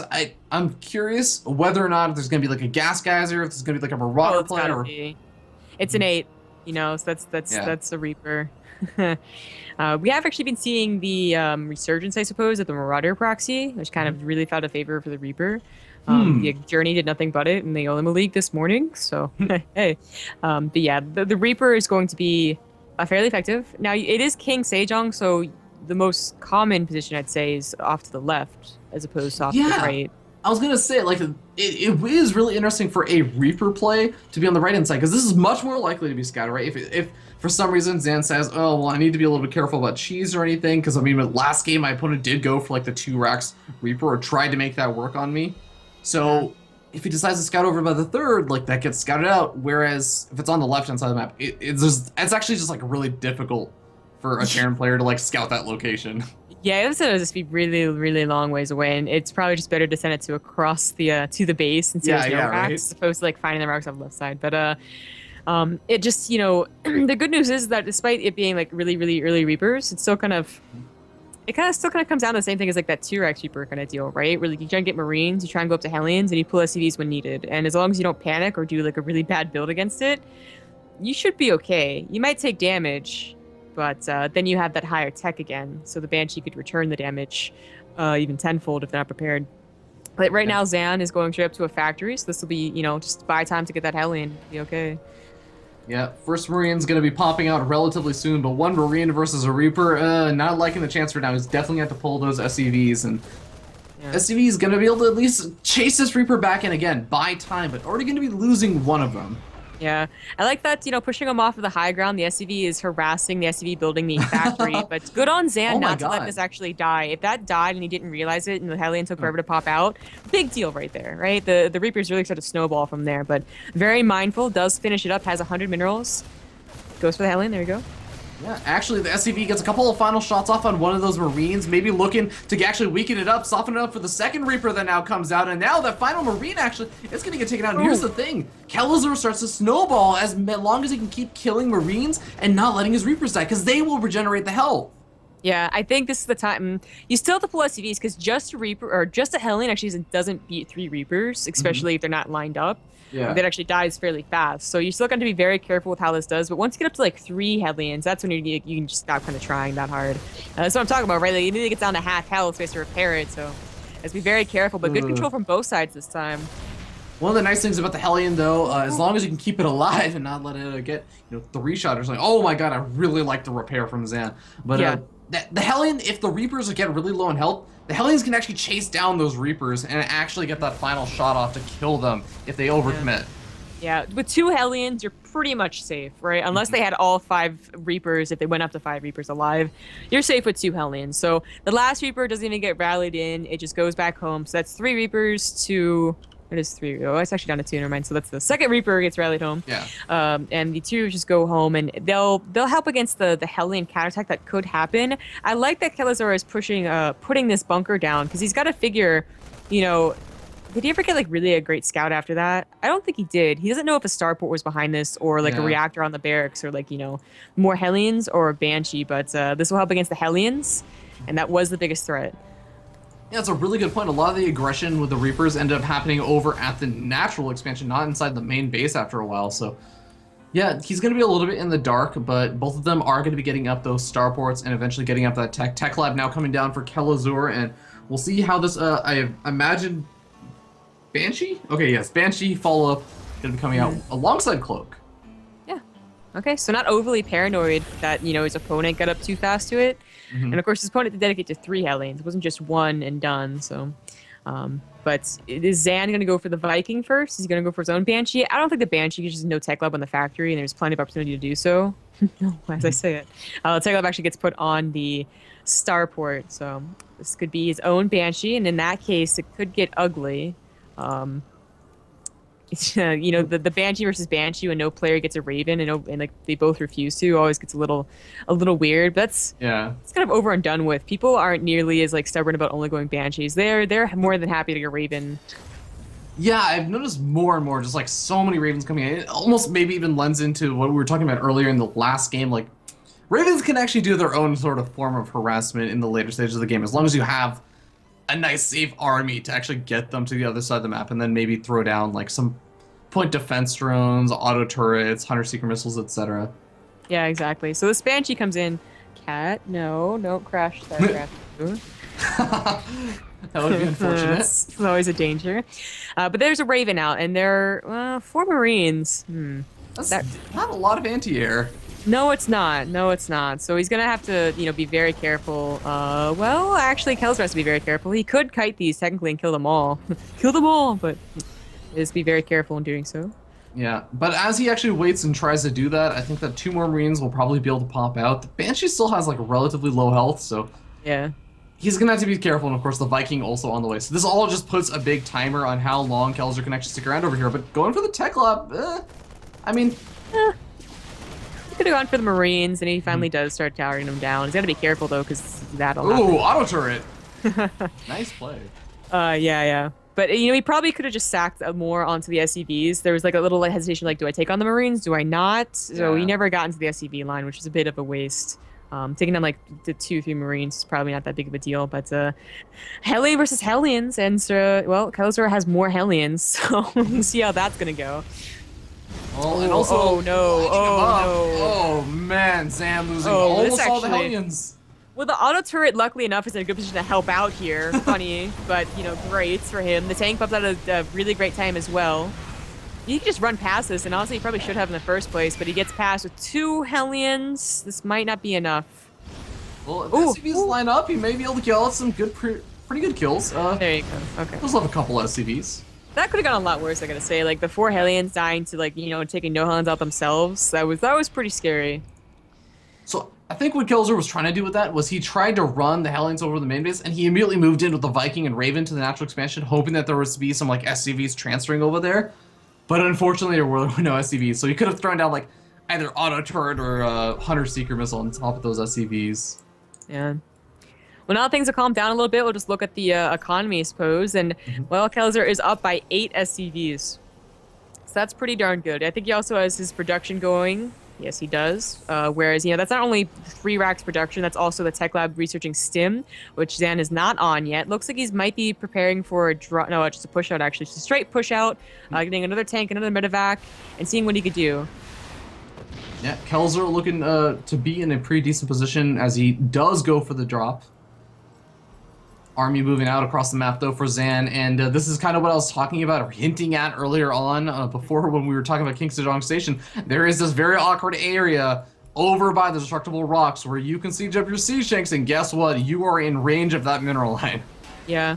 Does he have air control? I mean, he does now, but yeah, I think he does. 3 Vikings to 0, actually. yeah. So yeah, he does. But this drop is also going to be just, completely undefended. It's not protected like Zan's drop, but it doesn't need to be. It just actually can take on this tank, it looks like. Master Pair goes down, and it saves it.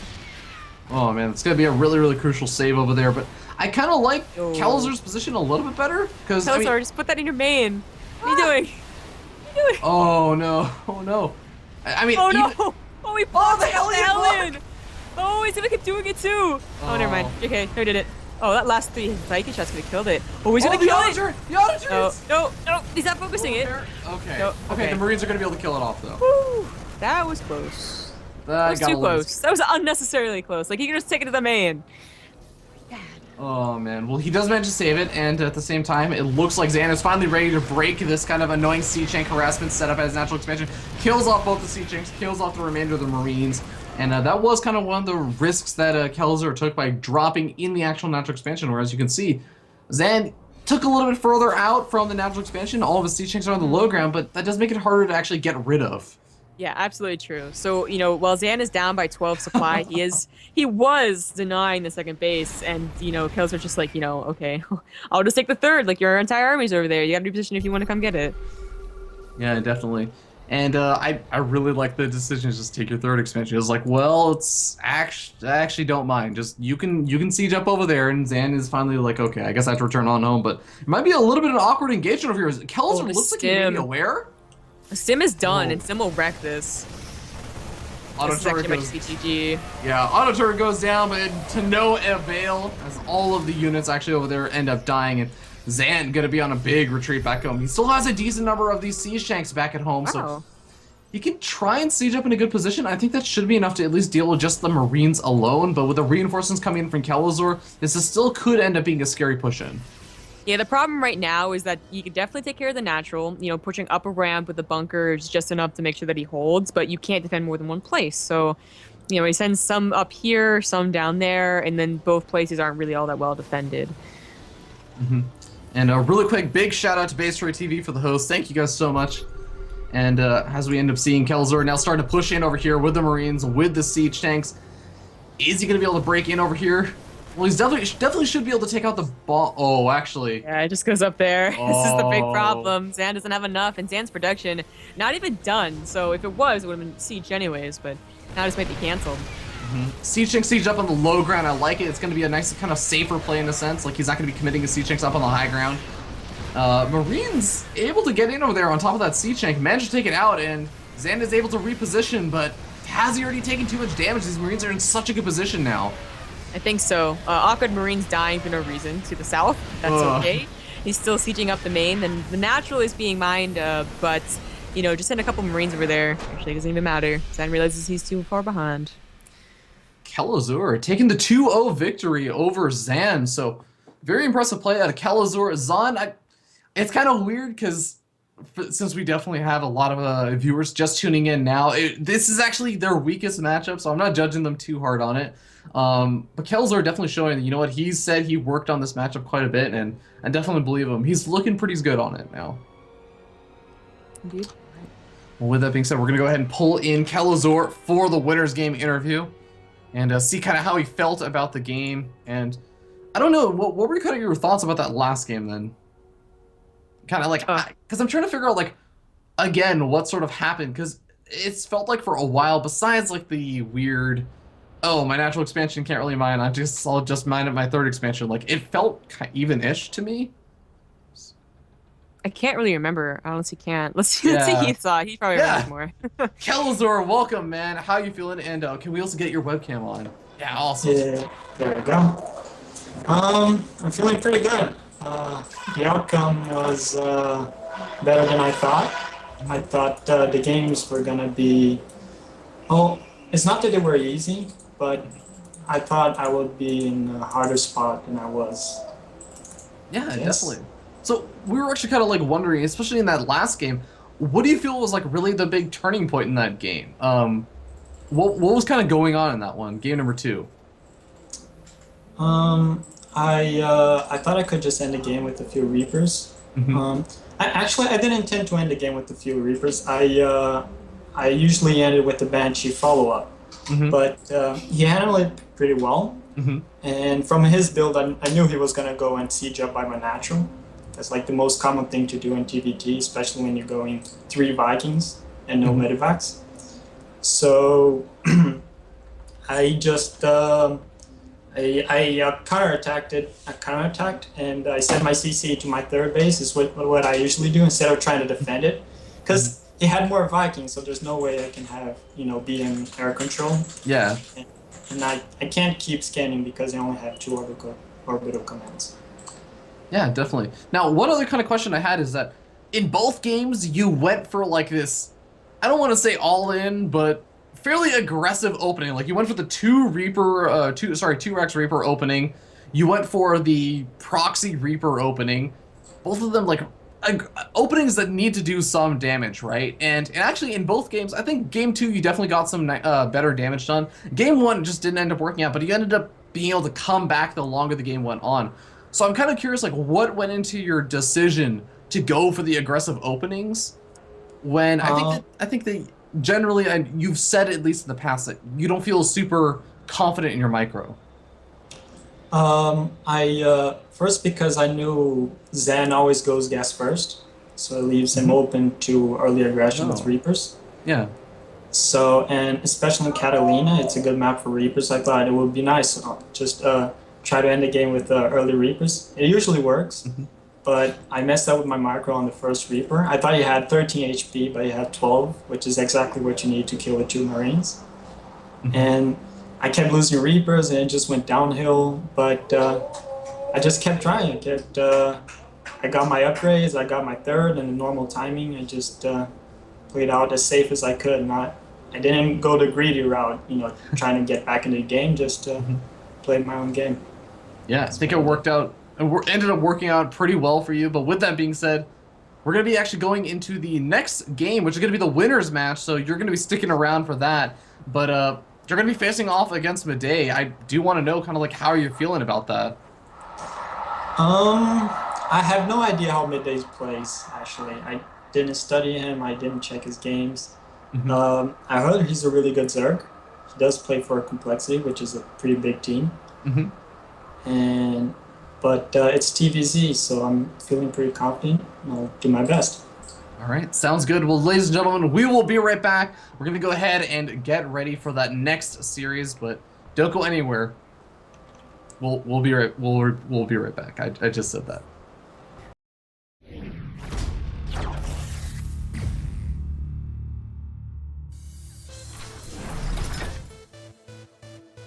Midday, the nobleman. Midday is a Canadian Zerg that's just solid. He had the opportunity to spend time in the Invictus Gaming House in China and learn a little from them. I miss the guys there. They're great. The environment and the culture was like basically everything that I was used to. Instead of Kleenex usually, I just use like rolls of toilet paper, right? And then when I went there, everybody like had a roll of toilet paper by their desk just for like the purpose of Kleenex. I'm like, this is so great. I sat right beside Cloudy, and I would hit him on ladder semi-often. I would just look over and I'd be like, oh, okay, I guess we're playing each other. His respect for the game definitely shows when you hear him talk about StarCraft. He's in the scene because he loves the game and wants to prove himself in it. Like, I've always been playing games, right? I feel like StarCraft is the most meaningful one that I play. The word I use to describe to the people at IG is that it's a very noble game. It's such a dense game. And this is a friend that I was talking to. He's just like, I just wish people understood just how difficult it is to be good at this game. And I just want to be one of those people that's really good. One thing that always kind of inspired me was in tournaments, when somebody wins and they hold a trophy and everybody's cheering for them. You know, everybody was always talking about the money. And I never really paid much mind to the money, no pun intended. I always just cared about having a trophy. Midday has a good understanding of the Zerg versus Zerg matchup, but sometimes struggles a little bit with the execution. He prefers to go Mutalist, even when it can be a little bit more difficult. I've been getting lessons from Saxony. Lots of the build order counters are mitigated by his help. But going Roach, Hydra, Infestor, it's still a better composition. One thing I will mention that Saxony did tell me is that when I told him, I'm like, I don't want to learn this Roach play style. He's just like, really? I'm like, yeah. He's like, Mutas is harder to do, takes more multitasking, way more control, and a different sense of game knowledge to do, and you still want to go Mutas? I'm like, yeah. He's like, okay, well, here's how you do it then. I'm like, okay. I like my map control. His ZVT has improved through his time in the Invictus Gaming House. But the most interesting part is what he calls an unscoutable all-in the matchup. The main improvement I found was just a mechanical improvement. I think the bigger part of it is patience. Sometimes you get over-eager and you want to like counterattack the character. He's like, oh, they just lost their entire army to me, you know, basically for free. I guess I can counterattack now and put all my clothes and everything. And it's like, no, I learned a new build while I was there. It's an unscoutable all-in. I know some people will call out on me and be like, no, this is StarCraft. Every all-in is scoutable. This one isn't. For his Zerg versus Protoss, Swarmas are his go-to. He feels they're the only unit that can take him to the late game. Once he can get there, he knows he can win against anything. Swarm hosts are the only playstyle that work against everything. And you can go into the late game with it. You usually have to go into the late game with it, but you go into the late game with it knowing that as long as you play your cards right, you can contend in an even game with them. And I'm not saying that Protoss is overpowered. I'm saying that the other styles, they have the pros and cons, right? But the Swarm hosts are the only playstyle that work against everything. And that's what you need to know about the nobleman, Midday. He's going after the Roach.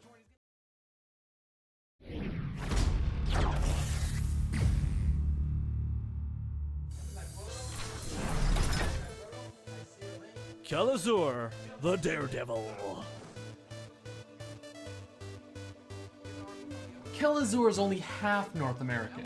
While he was born in the United States, this Terran has been living in Brazil and representing Latin America. But this guy is incredibly good-hearted. He could give Sheth a run for his money in a kindness contest. In fact, he gives his family all of his prize winnings just to help out. My mother, she opened up a restaurant in 2010 while my dad lived in the United States. But I worked there for like 3 years, and we did one last event, and then we closed on the doors. And since then, I've basically just like been playing StarCraft and some coaching. My mom just moved to the United States like 2 weeks ago.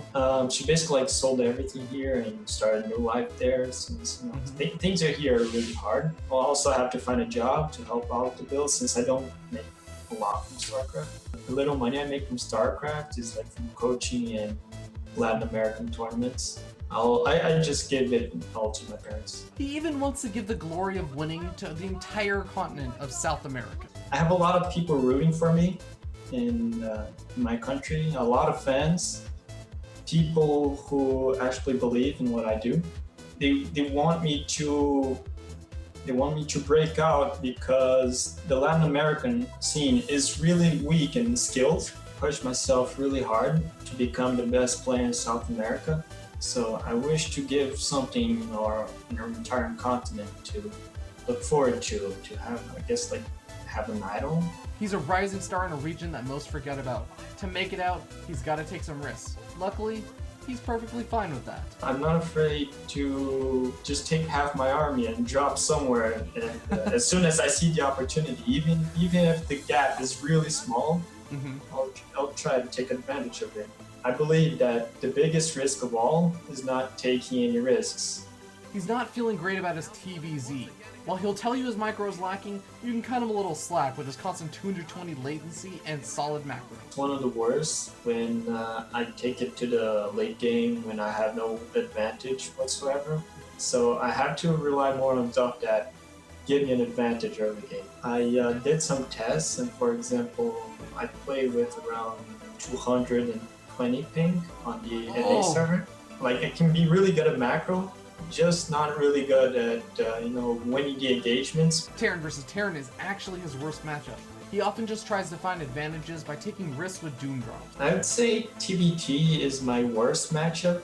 It's a lot of Doom dropping. I like to think it's like whoever Doom drops first wins. Terran versus Protoss is where the light shines though. He has a secret playstyle that he's found a lot of success with, but requires some heavy risk-taking, multitasking, and Neo-Steel frame? It's actually a really good matchup for me. I've developed this really frowned upon style, but it's always working. I be really good players with it. It definitely involves a lot of risk-taking, a lot of multitasking as well. And I've recently been playing around with the bunker upgrades that allow you to load more units into it. Neo-Steel frame? I guess maybe I should keep it a secret until the tournament. And that's what you need to know about Kelazhur, the Daredevil.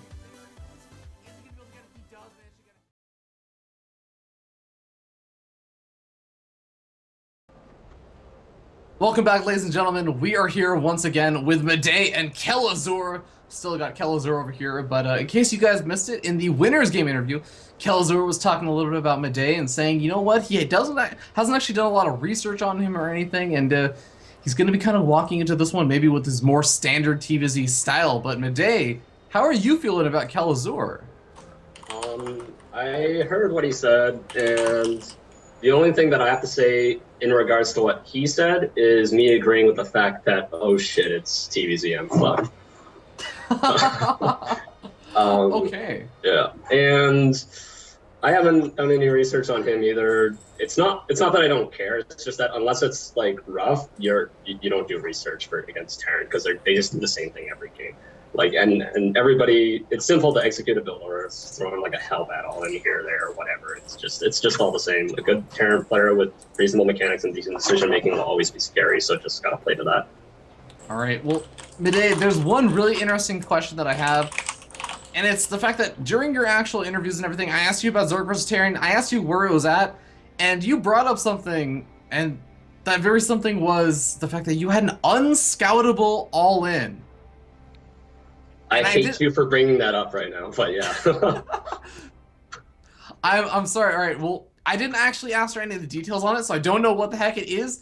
But Me neither. me, I guess never mind. I won't ask the question then. Ask me. I don't mind. Well, yeah, I was more just kind of wondering, like, do you still feel like that's something you're capable of doing? Yes. All right. Well, Well, I'm I looking. said that, but yeah. I'm looking forward to it then. And gentlemen, I'm not going to keep you guys here any longer. Best of luck in the winners game. Winner of this game will actually advance on to play against, I believe, not JonSnow. It was. Intense. Oh my god. Intense. Thank you. Yes. That being said, if I lose here, I don't feel so bad because it means I won't have to play as EVG. Pretty much. But guys, good luck and go to your player booths as I boot you guys out of the call. All right. Well, we're going to be getting ready to jump into the next game. As soon as that game gets set up, we can check it out. But yes, the unscoutable all-in. Zamagrove, do you have any idea what Midday could have been talking about? I don't know if it's anything special, but I guess like there are some things that are just really hard to tell, even like with as much time as possible. Like the 1/1 Ling all in is kind of hard. Like no Spire, but maybe they're just waiting to put down a Spire. Timing. I don't know. I'm actually completely clueless. I was thinking like maybe some sort of like roach play, maybe, I don't know. I mean that's scoutable though. It's true, yeah. Yeah, because I mean you see the roach horn, right? I think the safest thing you could do is actually go Banshees, because the one thing that isn't good or helpful about Banshees is like a 2-base Spire, which is not unscoutable. So, what's unscoutable? It's a slow all in. Maybe it's like a mind game. It's not that it's unscoutable. It's that it's literally like you can't see it, so it's like burrow, right? Because you don't have cloaked, but like it's burrow. That would actually be amazing. I would love to see something. Actually, yeah, and that's actually something that is really hard to detect, right? Whether or not there's like burrow and stuff. Like if burrow's actually researching. You just like you never really expect it, right? So like by the time they're in like so like Starbuck has like a 1-base one, right? Like it's really useful in like merry-go-round because he'll take down the rocks that defend the natural. Or is it 2-base version? I don't remember. But anyways, like they don't expect burrow and they don't expect burrow movement. So even though they see the burrow movement makes like the spikes, it's just like it hits and they're like, oh shit. Like, yeah. I forgot to look for the spikes. Like who looks for the spikes? Oh, definitely. We'll end up seeing whether or not in Midday will actually even show it. I almost feel bad now that I actually brought it up before we jumped into the game, because now I'm afraid that he's like not going to do it. I'm just going to be forever left waiting, thinking. You're always going to be like, "Is this it? Is this it? Is this it?" I think he scouted it, but maybe not. I think he scouted. Yeah, that would actually be the weirdest thing. But yeah, we're going to go ahead and jumping into this first game. The first map is going to be Catalina, and I think that the second map is going to be merry-go-round. A third map going to be Overgrowth. We'll see if it even goes to a third map. And I will say that one of the things that Midday said about this build is that even if you know it's about the all-in, you still have to play around it. So you can transition out and just play a standard macro game. And if his opponent knows about the all-in, they still have to be very careful. They still have to make adjustments to deal with that all-in, and that puts them further behind. So that was what he said was kind of like the scary part about the build, is that he doesn't have to pull it out every single game. But we'll see if he actually ends up doing it this game. As we jump into the game and introduce the players spawning down here in the bottom left-hand side of the map, Catalina is going to be the red Zerg player representing Team Complexity Gaming. It is Midday.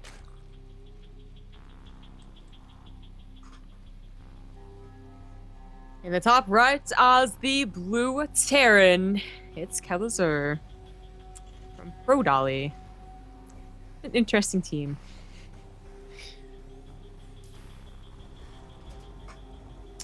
Yeah, big shout out to anyone who can guess what that actual team logo is or knows where that's from. I don't know where it's from. I'll tell you about it another time. It's for something off the broadcast. Oh, okay. Well, like when me and Rifkin, because like I think we cast a teammate, like not we made a cast Kelazhur actually, but maybe a teammate. For Copa America. Yeah. There's Pro Dolly, and we were like, what is this? And we started talking about like air gear, because it's kind of like you know think of like really intense like rollerblade fighting, but that's what air gear is. So it's like really intense dolly fighting. So is that what Pro Dolly is? Oh. I'll just say that it's based off of a YouTube video, but let's take a look at what these players are actually doing. Oh my god, I'm actually just like wondering right now whether or not Kelazhur's thinking like, okay, do I need to be extra careful about I'm actually like really afraid that I've severely influenced the metagame going into this series. I feel like we've influenced the metagame of the casting, because I was going to be like, is this a... Yeah. No kidding. Yeah, mistakes were made, man. Well, regrets. This isn't, it's obviously all in, but it could be a little more aggressive. It is Catalina, so a lot of times you do see them just go for it and just to stop. If they're going to go for 3 Reapers, if you can stop the first and the second Reaper from doing a lot of damage by having an earlier Queen, that's great. That's a good start. But, there's not 6 Lings on the way. He's not looking to, kill on a CV or cancel anything. There's actually no Lings on the way. Yeah, he's just going to have the Queen on the way, which is obviously a little bit easier to get up faster with that earlier spawning pool, but... we'll see how much damage Kelazhur actually does with this. He is going for that second Reaper as well, and it's always kind of interesting whether the players decide to go for like the 3rd Reaper or whatever, because when you get 3 Reapers, you can start sniping off Queens. You get just 2 Reapers, you can maybe transition a little bit faster into like factory play, etc. Yeah. I found it interesting that Midday said that TVZ, like Terran just do like the same thing over and over, so it's really playing to a good solid Terran. And I don't think he meant like they go 3CC every time, right? I didn't hear if he specifically detailed that part, but yeah, it is I guess it depends on the player too. But there are a lot of now openers. There's a variety of 2 bases. So there's the 2 base 2 racks with the medevac drop. There's the any type of Hellbat drop. There's the Marine drop with Hellions, which is very popular. And then of course there's Banshee openers as well, which are 2 base only for a short amount of time, but. It's actually, I think, a more varied matchup, but he may just be talking about how, you always prepare for everything nowadays. You always sit on, a baneling nest, not at a greedy time, before lair even. And that prepares you for most of everything. Yeah, I think it could be that. And also, I think another aspect of ZVT is just that there are a lot of, slight deviations, but all in all, you generally end up having the general same composition, right? It's a... deviations in how the opening is, but you're always going to the same end game sort of result usually. You're getting up Marines, you're getting up medevacs, you're getting up oftentimes Widow Mines and stuff. And I think there's slight compositional changes of oh, I'm gonna get Thors because I see you're making a lot of Mutals and stuff. But nice. Yeah. So it was 3 Reapers. Pretty much.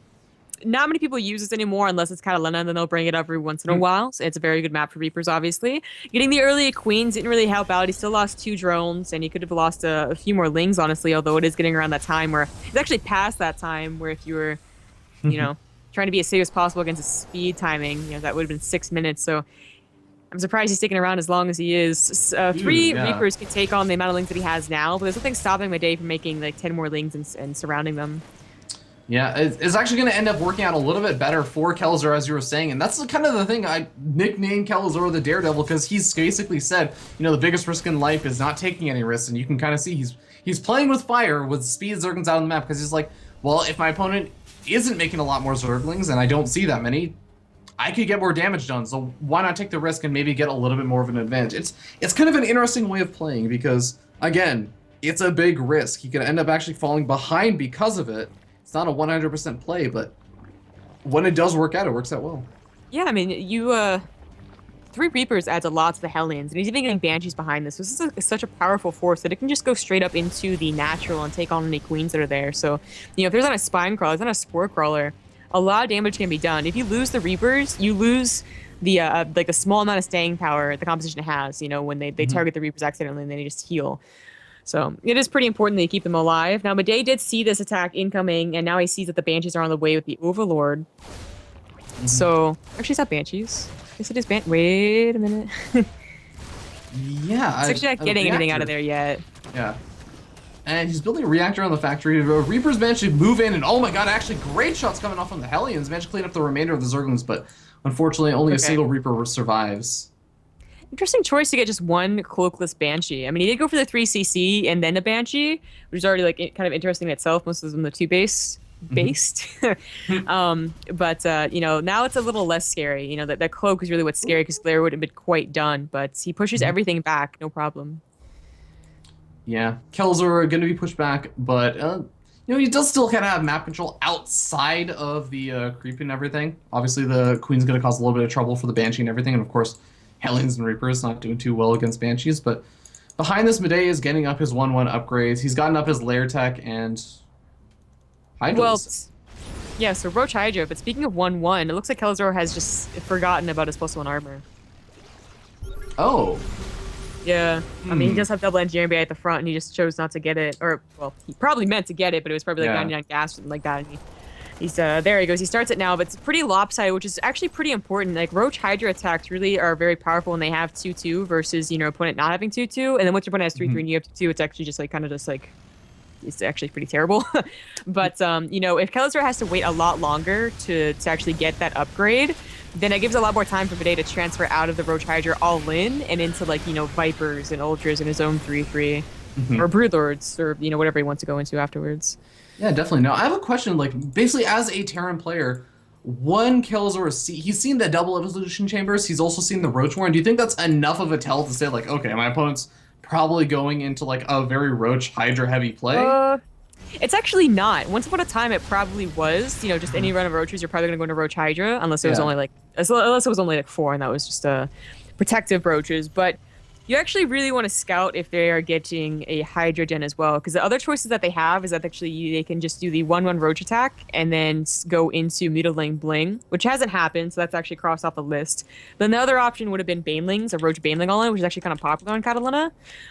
So you do want to confirm that it is Hydras. Now, you still want to get tanks against the Roach Baneling, so that doesn't really change, but the amount of drops maybe might change, or the amount of bunkers you know might change, or you know, you just be mentally prepared as well against the right composition, I suppose. So, well, we'll see how it works out. The Hellions actually moving in over here and trying to roast a couple of the drones. Midday having a relatively fast reaction, but still ends up losing a couple of those workers. And Kelazhur, I like that now he's starting to get into that sort of aggressive mindset. He's starting to push out with small little groups of units and move out with drops and just try and put on a little bit of pressure.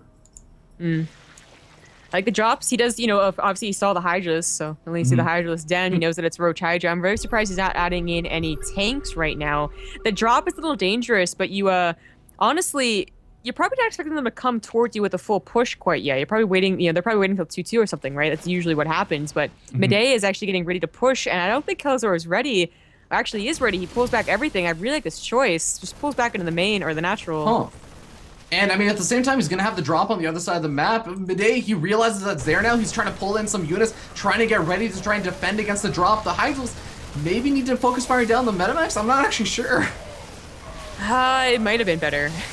It's they will still actually end up winning out, but just barely. I feel like they have 2/2, definitely wouldn't have, but luckily for him, neither 2/2 is done. Again, the +2 armor just a little bit later. Actually, Kelazhur just really starved on gas right now. Of course, not having that third is you know, obviously a big gas tick he's not receiving. Yeah, and I mean, on top of that, he has 69 workers basically confined to 2 bases right now. Obviously, an ideal situation. 39 workers mining as natural expansion. He's finally going to be able to push out over here. Midday is still trying to look to pressure this move out, but I don't think he has enough right now. Yeah, not quite yet. I think he wants to, you know, get at least a few more units, but definitely, you know, it is 2/2 is halfway done, so starting to look towards that 2/2 timing. As Kelazhur's, again, his +2 is a little bit behind, and there just aren't that many tanks. He really had a fairly late tank production for what he has seen. Trying to get into the range of that tank that's on the high ground, but he might just be overwhelmed here. Yeah, and, you know, the Marines and Marauders, they're doing a good job. They're holding the line for a little bit, but it's just not going to be enough. The Hydras managed to survive, even though if the Roaches have fallen, and Medevac's actually following really quickly as well. And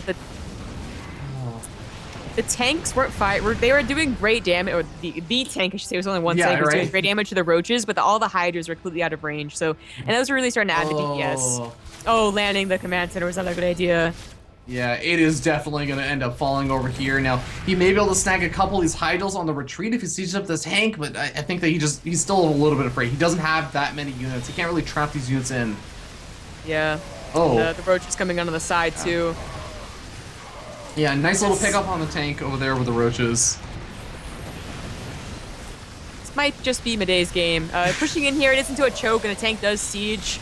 It's 2/2 versus 2/1 now as the upgrades do finish for Midday. Yeah, I think this is just his game. Yeah, contamination down on the engineering bay, just kind of to add insult to injury, even if it's actually not researching anything anymore. Plus 2 weapons did finish up. But as SCVs get pulled, I think that Midday is looking to be in a very strong position to be up 1-0, potentially. Even though Kelazhur cleans up, he's lost his 3rd expansion. He's just not really feeling too good right now, I think. You know, he had a 4th expansion on the way, so funnily enough, there's not like that big of a gap between where he won his 3rd and what's coming. He does push back the army, and Midday did not get a 4th command center behind this. So that was actually, you know, he doesn't really have that much of a bank behind it. So there's a reason Kelazhur hasn't just left right there, because his natural is almost breached. He actually has a very decent chance of coming back, especially if he can get his upgrades above his opponent. Then his army just becomes a lot better. And he can actually start abusing the drops now, as he has the opportunity to take a little bit of a breather. Now it's time for Midday to start wondering whether he should really push in, because every time he pushes in, it's against like a better army. Like I said, it's 2-2 finished. So this is not a very scary army compared to Kelazhur's. Yeah, Kelazhur also going to be able to siege up into a decent position. He maybe wants to clean up some of this creep over here, but oh my god, he actually is going to get completely surrounded over here. This is a nice way that Midday can actually crush this army, maybe? Without the Hydras, he can lift up. There you go. So he loses his tank. He trades out decently, gets the Hydra on the left side, and he gets out of there. This is a great opportunity. Start sending those drops everywhere around. Unfortunately, he has no vision on the map, so he doesn't know when an attack is incoming towards his 3rd. He doesn't want just to get sniped again, right? He has no idea if there's a bunch of Hydras waiting up to the right side or not. So he's got to be very careful about dropping and leaving, you know, too few units behind. Yeah, I mean, there is this force actually coming in over here, but he does have quite a bit to defend. Well, actually, a lot of those units are actually SCVs. Kelazhur is still actually feeling a little bit scared, I guess. It's just, you know, even with even upgrades, the Bi army just looks scary and scarier. And Midday's really not at a point, you know, he was never at a point where he remaxed instantly. Oh, that's unfortunate. Oh! Worst feeling ever. Well, pretty good feeling for Midday over here, as he is going to be taking this engagement, but there is a lot of Marauders in the mix. The Roach is going to be disappearing quite rapidly. Hydral's going to be the only things left, but Hydral's DPS might just be enough to push on through. Oh man, I gotta imagine how much those Marines and that medevac would have actually made a difference. I think he actually would have won the fight. That's how close it was. Well, I mean, with reinforcements are starting to stream across the map very slowly for Midday. He's going to be able to clean this up, but I don't know. Maybe Kelazhur can just get out enough units to defend his 3rd.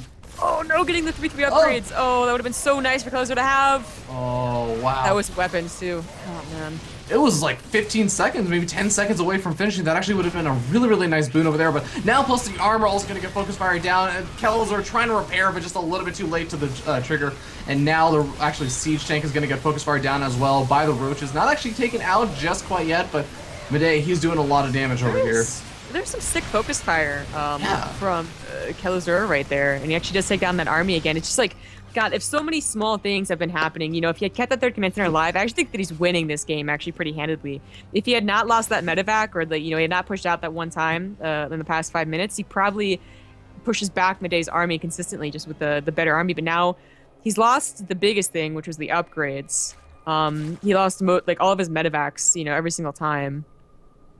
Yeah, unfortunately getting a little bit of lag. Hopefully we're not disconnected from the actual stream.